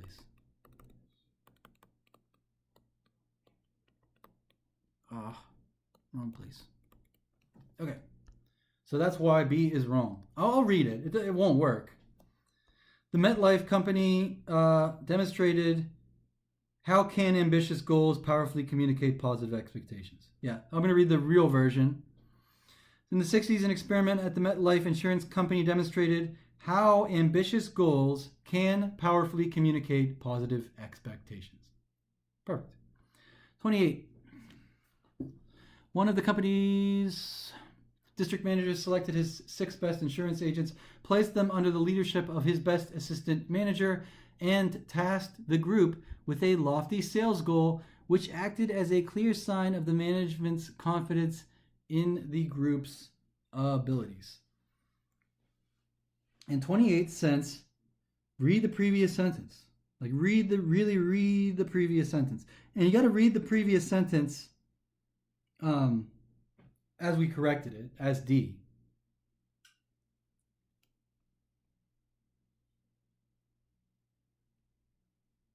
All right, so the previous sentence said that in the 60s, the MetLife Insurance Company demonstrated how ambitious goals can powerfully communicate positive expectations. So we need to set up that idea. Ambitious goals can powerfully communicate positive expectations.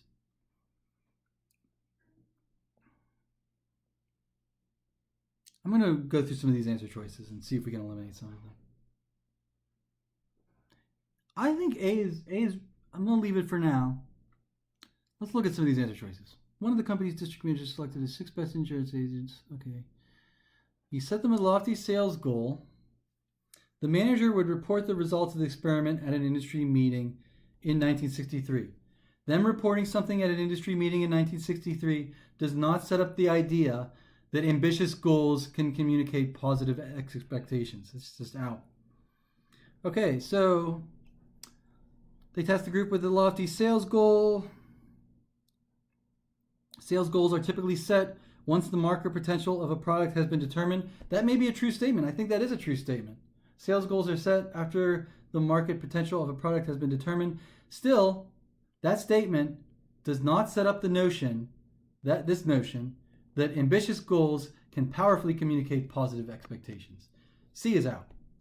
So even if this is something that you typically do with sales goals, it does not emphasize the previous sentence at all. What about D? Let's read it. So the MetLife company demonstrated how an ambitious sales goal, how ambitious goals can powerfully communicate positive elements. So I'm reading this back in the sentence. One of the company's district managers selected his 6 best insurance agents, placed them under the leadership of his best assistant manager, and tasked the group with a lofty sales goal as part of a plan based on the manager's observations of trends at various insurance agencies. Do trends at various insurance agencies necessarily set up the notion that ambitious goals can powerfully communicate positive expectations? Nope. It doesn't. It's A. As written, it sets up the idea the best. I'm just going to read it as written. The sentence I'm going to read emphasizes how ambitious goals can powerfully communicate positive expectations. One of his company's district managers selected his 6 best insurance agents, placed them under the leadership of his best assistant manager, and tasked the group with a lofty sales goal, which acted as a clear sign of management's confidence in the group's abilities. So that's the best way we can show that ambitious goals can be communicated properly with their positive expectations, which was A, as written. 29. People within the company began referring to this group as the super staff. I like it. The 6 agents who made up the group performed accordingly. Now we are going to combine the sentences at the underlined portion. For 29. Can we count the number of words? It's really not cheating. I want you to get used to this strategy. It's not cheating. It's very useful. The College Board is testing you on concision. Answer choice A. 1, 2, 3, 4, 5, 6. 6 words long. Answer choice B. 1, 2, 3, 4, 5, 6, 7, 8, 9, 10 words long. Yikes. I'm putting dots everywhere. Maybe I shouldn't do that.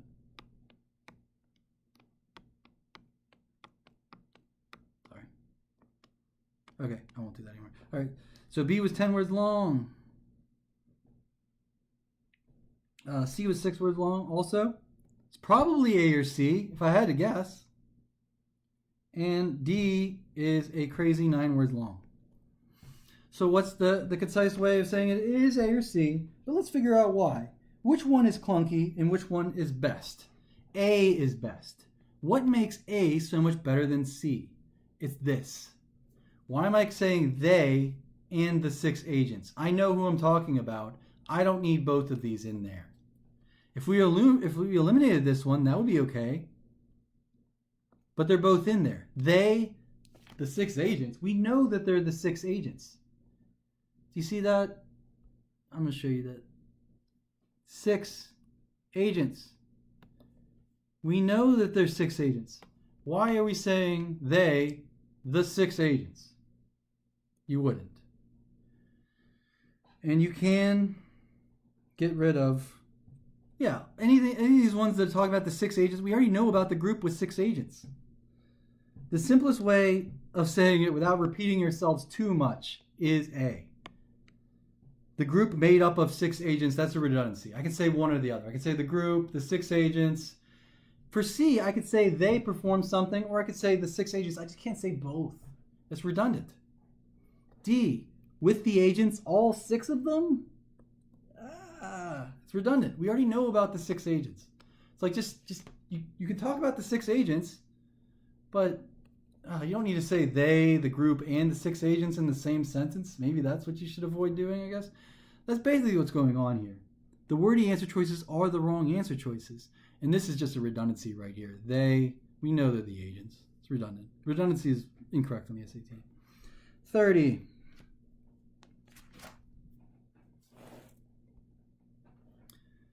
All right. The writer is considering deleting the underlined portion. Should the underlined portion be kept or deleted? Why or why not? Interesting. So here we have some parenthetical information, and it looks like our author uses the end dash here. That's fine. I'm going to read the sentence, and we just have to figure out, they're testing you on support. Support for your argument. Is the support useful? Is it necessary? Keep it. Is it useless? Remove it. Here's our new information. Providing employees with learning opportunities. Here's an example of what such an opportunity might be, such as attending a professional conference or taking an online course. Also communicates positive expectations because such activities signal to employees that they possess skills and abilities worth developing. Yes, this should be kept. It should be kept because of A, it clarifies the paragraph's main point by offering the examples. We want those examples. Examples are good support. They're supporting the author's argument. It's just helping. It's helping us. We're giving an example of these opportunities. It does not provide a valid counterpoint to a claim about performance made in the previous paragraph. Really, it's just about these examples, such as attending a professional conference or taking an online course. Right? It's good clarification. Useful support. Useful support we would keep. Unnecessary or contradictory support we would remove. But this is useful support. Keep it. Good support. So 30 was A. 31. However, the research team noted that some bosses were biased. They made these activities available only to employees they considered to have high potential, a behavior that risked creating a situation in which employees considered to have low potential failed to develop their skills. This is testing you on subject-verb agreement. So a subject must agree with its verb in number. So plural subjects take plural verb forms. Singular subjects take singular verb forms. Our subject is a behavior. A behavior that risks. A behavior that risks creating a situation, which is answer choice B. Plural or singular subjects, a behavior, takes singular verb forms. A behavior that risks. You'll point that this is a singular verb form. What about plural verb forms? Well, plural subjects take plural verb forms.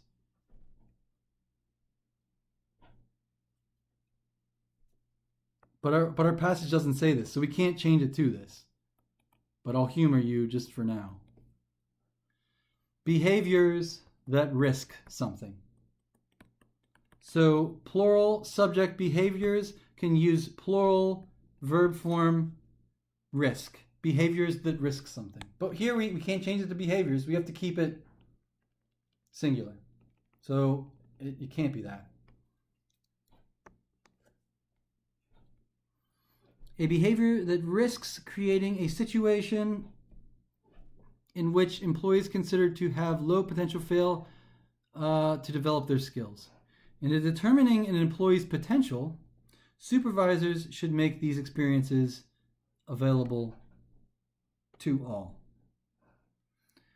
Which choice provides the most effective transition from the previous sentence?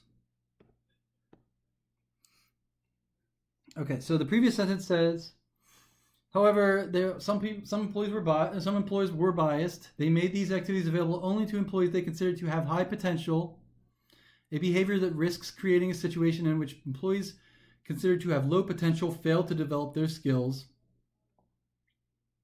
In determining an employee's potential, supervisors should make these experiences available to all. That doesn't make any sense. That makes no sense. A is out. I am going to count the number of words. A was 5 words. It's nonsense. All right, B was 5 words. C is 8 words long. Probably not C. And D is 4 words long. I think it's D. To avoid this pitfall, the pitfall of using your bias and only giving these opportunities to employees that you feel have high potential, that's the pitfall you must avoid. That's a behavior that risks creating a situation in which employees considered to have low potential fail to develop their skills. To avoid this pitfall, supervisors should make these experiences available to all.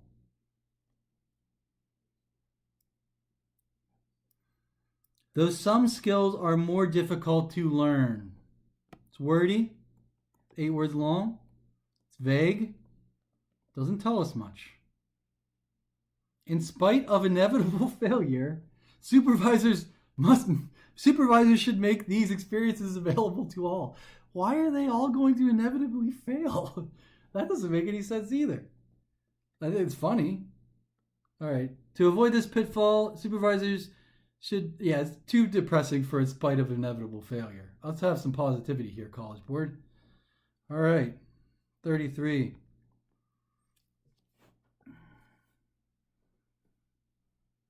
This one's kind of tricky, but I'm going to explain this. It's just another grammar concept, but I'm going to go over it. All right, I'm going to read it. These 2 strategies are simple yet powerful, and workplace leaders would be wise to employ them. The evidence is clear. Managers and staff alike benefit from an atmosphere that expectations are high and opportunities to exceed them are abundant. I think we have the wrong relative pronoun here. The evidence is clear. Managers and staff alike benefit from an atmosphere that expectations are high. Yeah, we're missing a preposition with A. We're missing in, but it's not in that, it's in which. I'll try to give you an example of this. It's a prepositional phrase. I saw a film in which the protagonist begins her career. The evidence is clear. Managers and staff alike benefit from an atmosphere in which expectations are high and opportunities to exceed them are abundant. Yeah, you can create a prepositional phrase. So in's the preposition and which is the object of the, maybe I should mention this. So I can take a preposition in, I can add a word to it, which.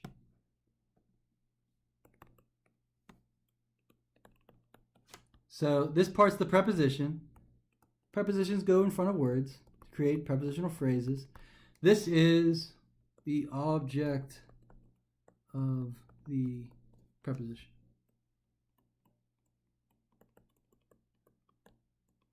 Object of the preposition is the which, in which. So you do need both of them.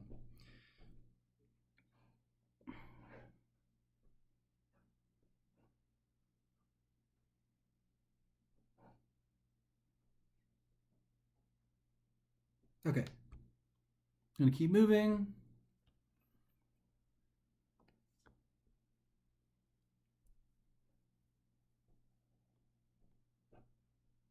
Oh, we're on to the next passage. This is our last one. This is our last SAT passage for tonight. Postal privacy. Let's look at 34. It is a vocab question. Yes, we are going to read the words back into the sentence. It's a great strategy. All right. Postal privacy. In his 1928 dissent on the case of Olmsted versus United States, U.S. Supreme Court Justice Louis Brandeis pledged that phone conversations are subjected to privacy protections under the Fourth Amendment, which prohibits unreasonable searches and seizures of people's houses, papers, and effects. I don't think pledge is the right word. He pledged that phone conversations are something. If a pledge is a promise, I don't think we have a promise.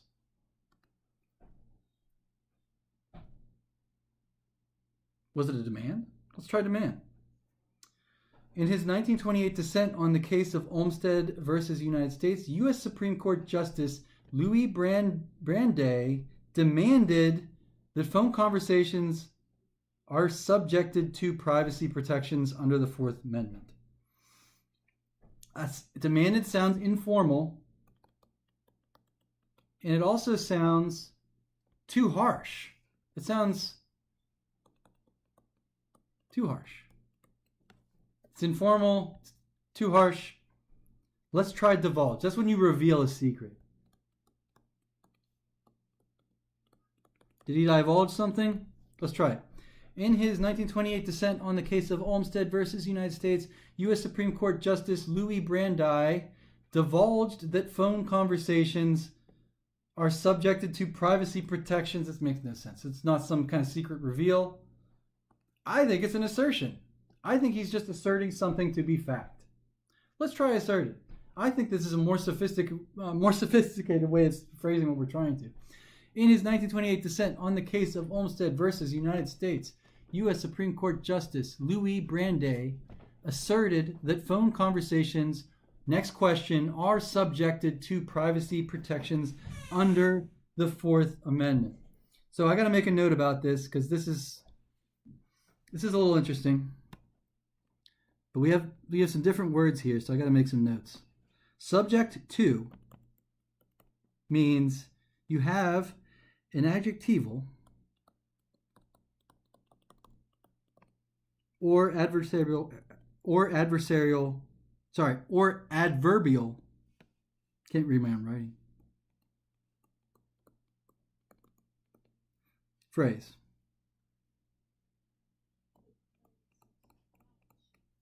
All right, subject to, these words subject to is an adjectival or adverbial phrase.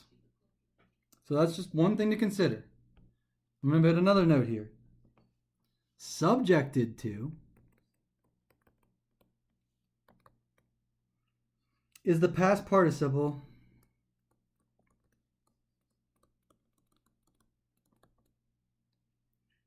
of to subject to.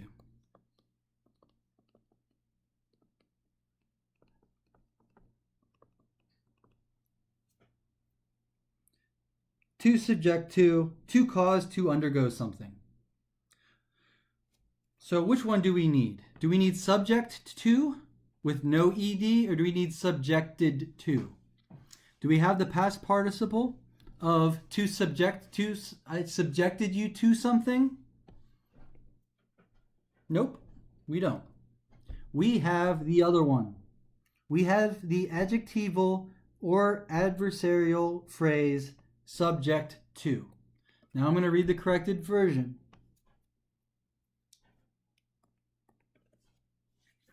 Subject to. Not subjected to, they are different. Subject to. That's this one. It's an adjectival of or pertaining to an adjective, or adverbial of or pertaining to an adverb phrase. And that's exactly what it is. So I'm going to reread the sentence, corrected. All right, so this person, Louis Brandeis, the Supreme Court, I shouldn't call him a person. He's a former U.S. Supreme Court Justice, Louis Brandeis,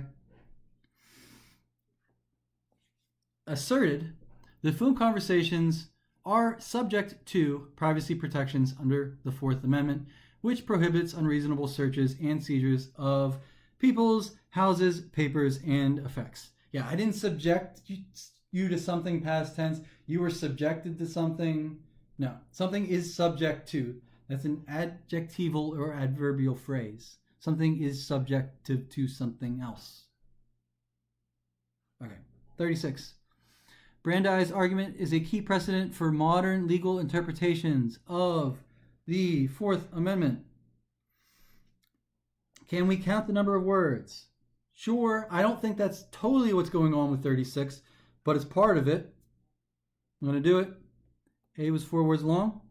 Answer choice B was 5 words long. Answer choice C was 7 words long. And answer choice D was also 7 words long. But what they're really testing you on is informal versus formal. So the SAT typically maintains a formal style, an objective tone, not an informal style. We like formal style typically on the SAT. If any of these answer choices sound overly informal, we can cross them off. They are the wrong answer choices. Let's try B.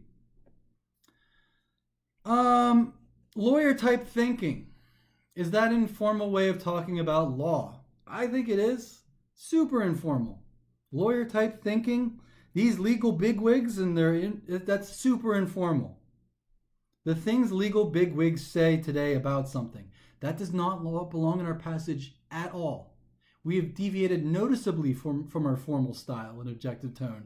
If you're talking about legal bigwigs in this otherwise formal paper about postal privacy in the Supreme Court, what law pundits have reckoned lately regarding, formal versus informal. I think the most sophisticated way of phrasing this, the most formal way of phrasing this was as written. Brandeis' argument is a key precedent for modern legal interpretations of the Fourth Amendment. Perfect. To make this paragraph most logical, sentence 5 goes where? So I'm going to highlight sentence 5. I'm going to figure out where it goes. Here's sentence 5.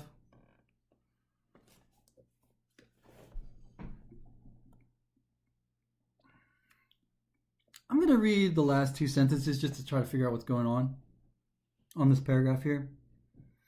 According to law professor, the guarantee can principally be ascribed not to the Constitution, but rather to the early history of the U.S. Postal Service and the judicial reverberations of that history through time. However, the U.S. Constitution makes no explicit reference to such privacy. I think we're way too late. I think it's too late. I think sentence 5 has to go way before this. Explicit reference to such privacy, I guess we could consider that the clue. This sentence needs to follow sentence 3. Sentence 3 mentions the right to privacy. I'm going to read them back to back. That's our clue. Privacy. Clue, privacy. Privacy's up here. I'm going to read the sentences back to back. The correct order will be sentence 3, then sentence 5, then sentence 4. I'm going to start reading in the right order. Here's sentence 3. Indeed, the influence of his argument has been so widespread that many in the U.S. today assume that the Fourth Amendment plainly guarantees a right to privacy of communications. However, the U.S. Constitution makes no explicit reference to such privacy. It fits like a glove. It could go nowhere else. It has to go precisely there where I just read it. I just read it in the right order. So look for the clues. In this case, they were talking about privacy in the Constitution and the Fourth Amendment to the Constitution. There's probably a few clues here. Privacy, the U.S. Constitution, whatever you think the clues are. But they have to give you clues. Constitution, whatever. They have to give you clues. I'm going to keep moving. That was 37. We are on to 38. Just a couple more questions. As tensions between loyalists and revolutionaries escalated during the 1770s, the British-controlled colonial postal service became an increasing source of concern, even though the American Secretary Lord Dartmouth wanted to avoid going to war. Well, let's figure out if that belongs. The question says, which choice most effectively develops the information earlier in the sentence and sets up the information in the sentence that follows? Well, Let me see here. I'm going to read the sentence that follows. Here's the sentence that follows. In response to this anxiety, the Second Continental Congress established an independent mail service in 1775. As tensions between loyalists and revolutionaries escalated during the 1770s, the British-controlled colonial postal service became an increasing source of concern. Anxiety is important. Tensions between loyalists and revolutionaries seem important, and anxiety seem important. Which shows that they would fear access to their private communications by opponents. That's this anxiety. Do you see that? This anxiety. The anxiety is someone's going to be reading your mail. It doesn't matter if you're a loyalist or a revolutionary. You don't want people reading your mail in 1775. You really don't if you're a revolutionary. You just don't. You don't want to go there. Yeah, neither side wants their mail to be read. That's the anxiety. So I don't think it's about Dartmouth going to war. That doesn't set up the next sentence, and that doesn't refer to information developed earlier in the sentence. C does. C, like this, the tensions would show that you wouldn't want people opening your mail. This anxiety shows you don't want people opening your mail. People to this day still don't want people opening their mail. That's what the anxiety is referring to. But the new taxation measures were the immediate catalyst for the outbreak of the American Revolution. That doesn't talk about the anxiety.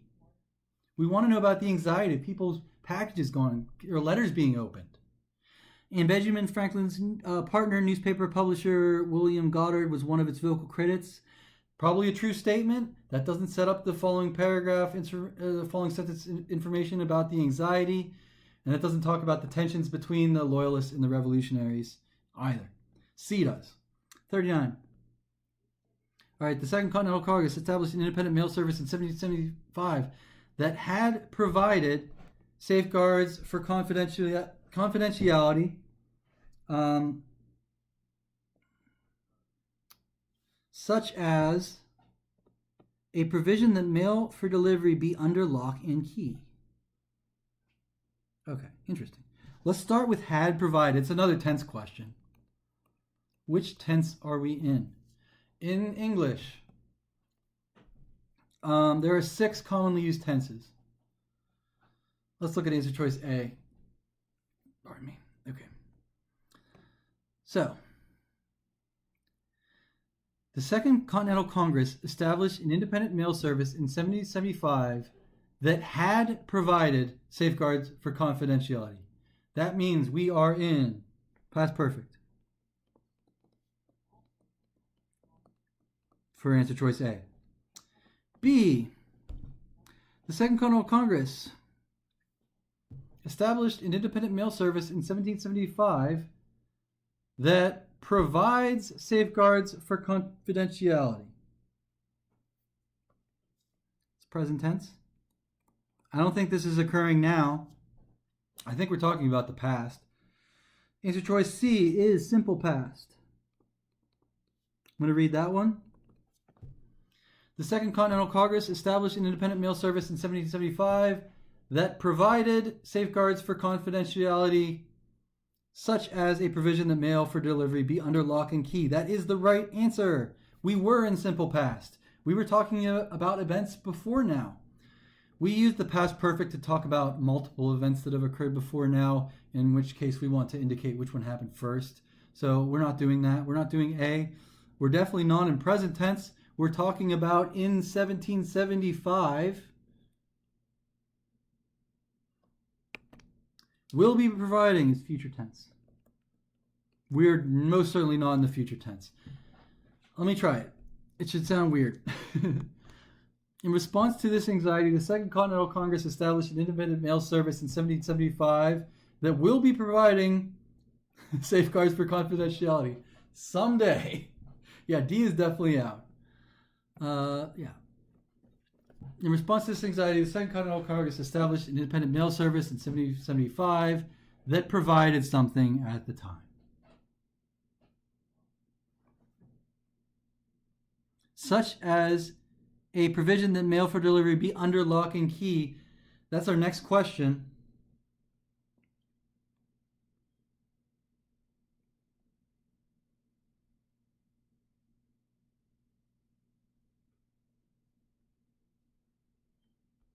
I think it should be under lock and key. That is actually the right answer. Yeah. I think it's relevant because of this. It's A. You want to know why it's A? It's A because of these words. Safeguards for confidentiality. Which choice gives a supporting example that is most relevant? Well, safeguards for confidentiality would be putting something under lock and key. That is how you do it. That's still how you do it. Service in to and from each of the 13 colonies is not how you keep things confidential and safe, necessarily. It's just a function of the Postal Service. Delivery 6 days out of the week is nice. Except for Sunday. It's nice. Function of the Postal Service, I guess, but how does that safeguard your confidentiality? It does not. It's just a function of the Postal Service. It's not relevant. I wanted the relevant one, which was the lock and key one. Okay, what about this? Is this a safeguard for confidentiality? The appointment of Benjamin Franklin as the Postmaster General, as great as Benjamin Franklin is, I can't consider him a safeguard for confidentiality quite as much as a lock and a key. So I think 40 was a no change. Those are safeguards for confidentiality, such as a provision that the mail be locked to keep the anarchists out, I guess. 41. Or the Tories. We only have a couple left here. 44 is the last question. So yeah, we only have a couple left. All right. Although the Bill of Rights had been ratified in 1791, Desai notes that, and I see a comma after that, which is already setting off my spider sense. You typically do not see a comma after the relative pronoun that. I don't know, spider sense.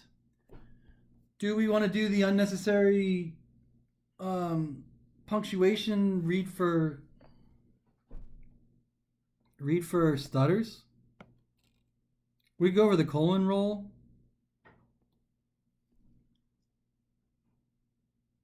So yeah, I never mentioned this. So that is a conjunction here. I'll just show you what that is doing here. I think that here, I don't think it's acting quite as a relative pronoun. I think it's acting as a conjunction.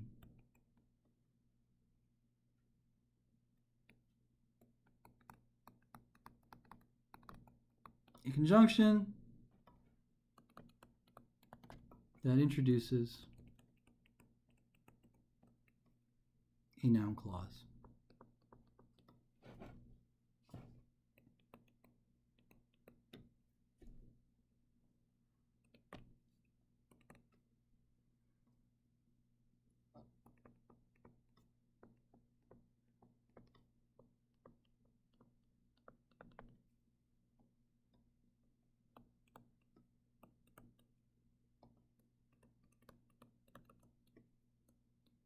All right. Oh, sorry, it took me a second to write that out. All right, I think that here, I think it's acting as a conjunction, introducing this noun clause, the legal guarantee of private mail. But there would never be a comma there. It's just be. Be very suspicious if you see a comma after that. It shouldn't be there, really. You could try the stutter strategy and listen for commas. Although the Bill of Rights had been ratified in 1791, Desai notes that the legal guarantee of private mail, it's a stutter. Even if I put the comma after notes, it's a stutter. It's just an earlier stutter. And there's a reason I can't put a colon there. Whatever goes in front of the colon would not be a sentence for D. So that one is just B. All right, 42. U.S. Supreme Court justices.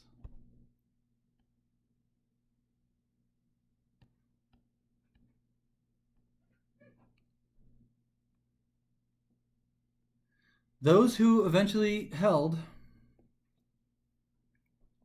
U.S. Supreme Court justices, those who eventually held that certain forms of surveillance, violated the Fourth Amendment, drew on a tradition of protections derived from the colonial experience.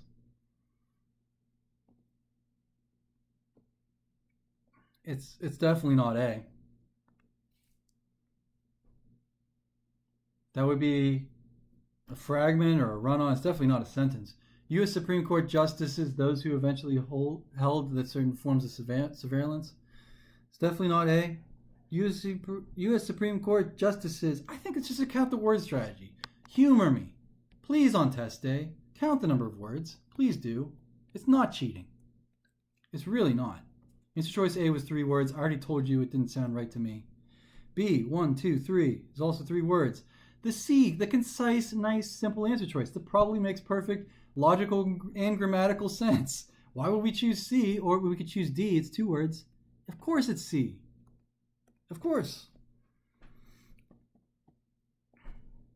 Oh, no, it's not. It's D. I would want it to be D. I want it to be C because C is shorter. We're missing.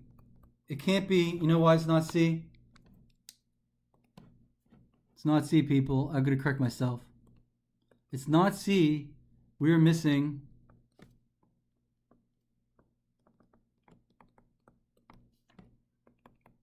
something.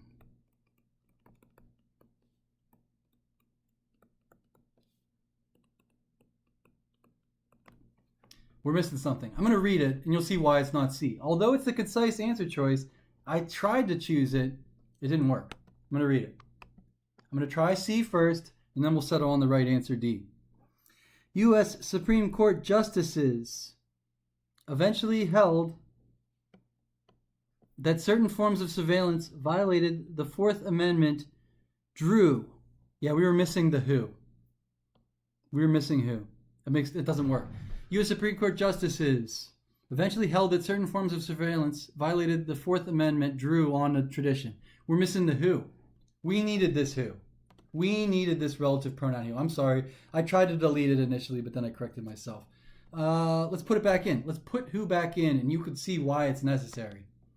U.S. Supreme Court justices who eventually held that certain forms of surveillance violated the Fourth Amendment, drew on a tradition of protections derived from colonial experience. Yeah, they just deleted that relative pronoun who, and it became a fragment. C would be a fragment.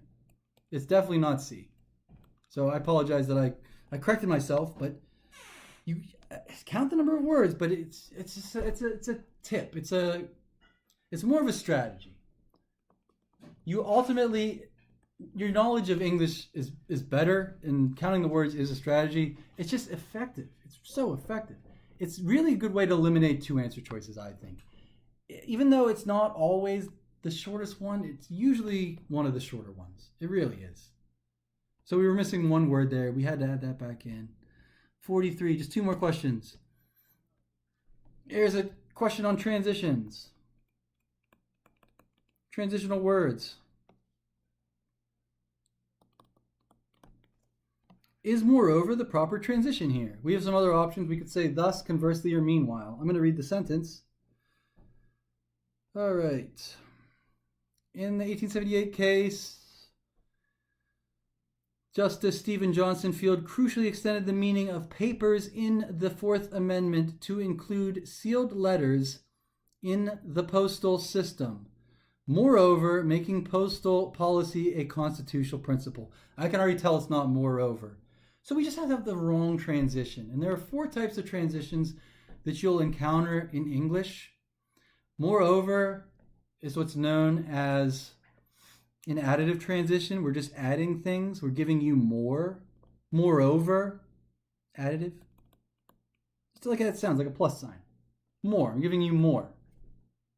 It's an additive transition. I don't think that we're adding things and moving in the same direction. That doesn't seem right to me. Conversely, they call this an adversarial transition. Adversarial transition, that moves us in the opposite direction. Something that we would not expect to be the case, despite, although, or however, that moves us in the opposite direction. Something unexpected is happening. If conversely, we're moving backwards. It's not that either. We're not doing that. Meanwhile is another, it's not, it's I'm going to call it sequential transition. So we can sequence things. I could tell you meanwhile something else was happening. I'm just sequencing information, ordering it logically somehow. That's what a meanwhile would do. And that would still move us into the same direction, I think. It's not that. It's thus. We need the logic of it's actually called a logical transition. We need the logical transition. I think, therefore I am. Sealed letters in the postal system. I gotta read more. Justice Stephen Johnson Field crucially extended the meaning of papers in the Fourth Amendment to include sealed letters in the postal system, thus making postal policy a constitutional principle, or even therefore. Therefore equals thus. You can even see therefore. Therefore equals thus. I know it's not an option. I know the College Board didn't give us an option, but we could say it if we wanted to. If we were writing this paper for ourselves. Justice Stephen Johnson crucially extended the meaning of papers in the Fourth Amendment to include sealed letters in the postal system, therefore making postal policy a constitutional principle. Yeah, thus and therefore are equivalent. Last question. In grappling with questions surrounding 20th century methods, courts will likely continue to be influenced by decisions made in colonial times. We just have to come up with a simple way of phrasing this. I gotta introduce this idea here. This is what's called a dangling participle.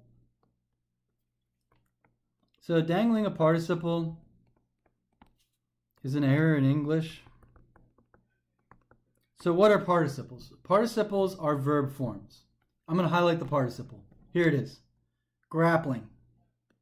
So in English, we have present and past participles. They're just verb forms.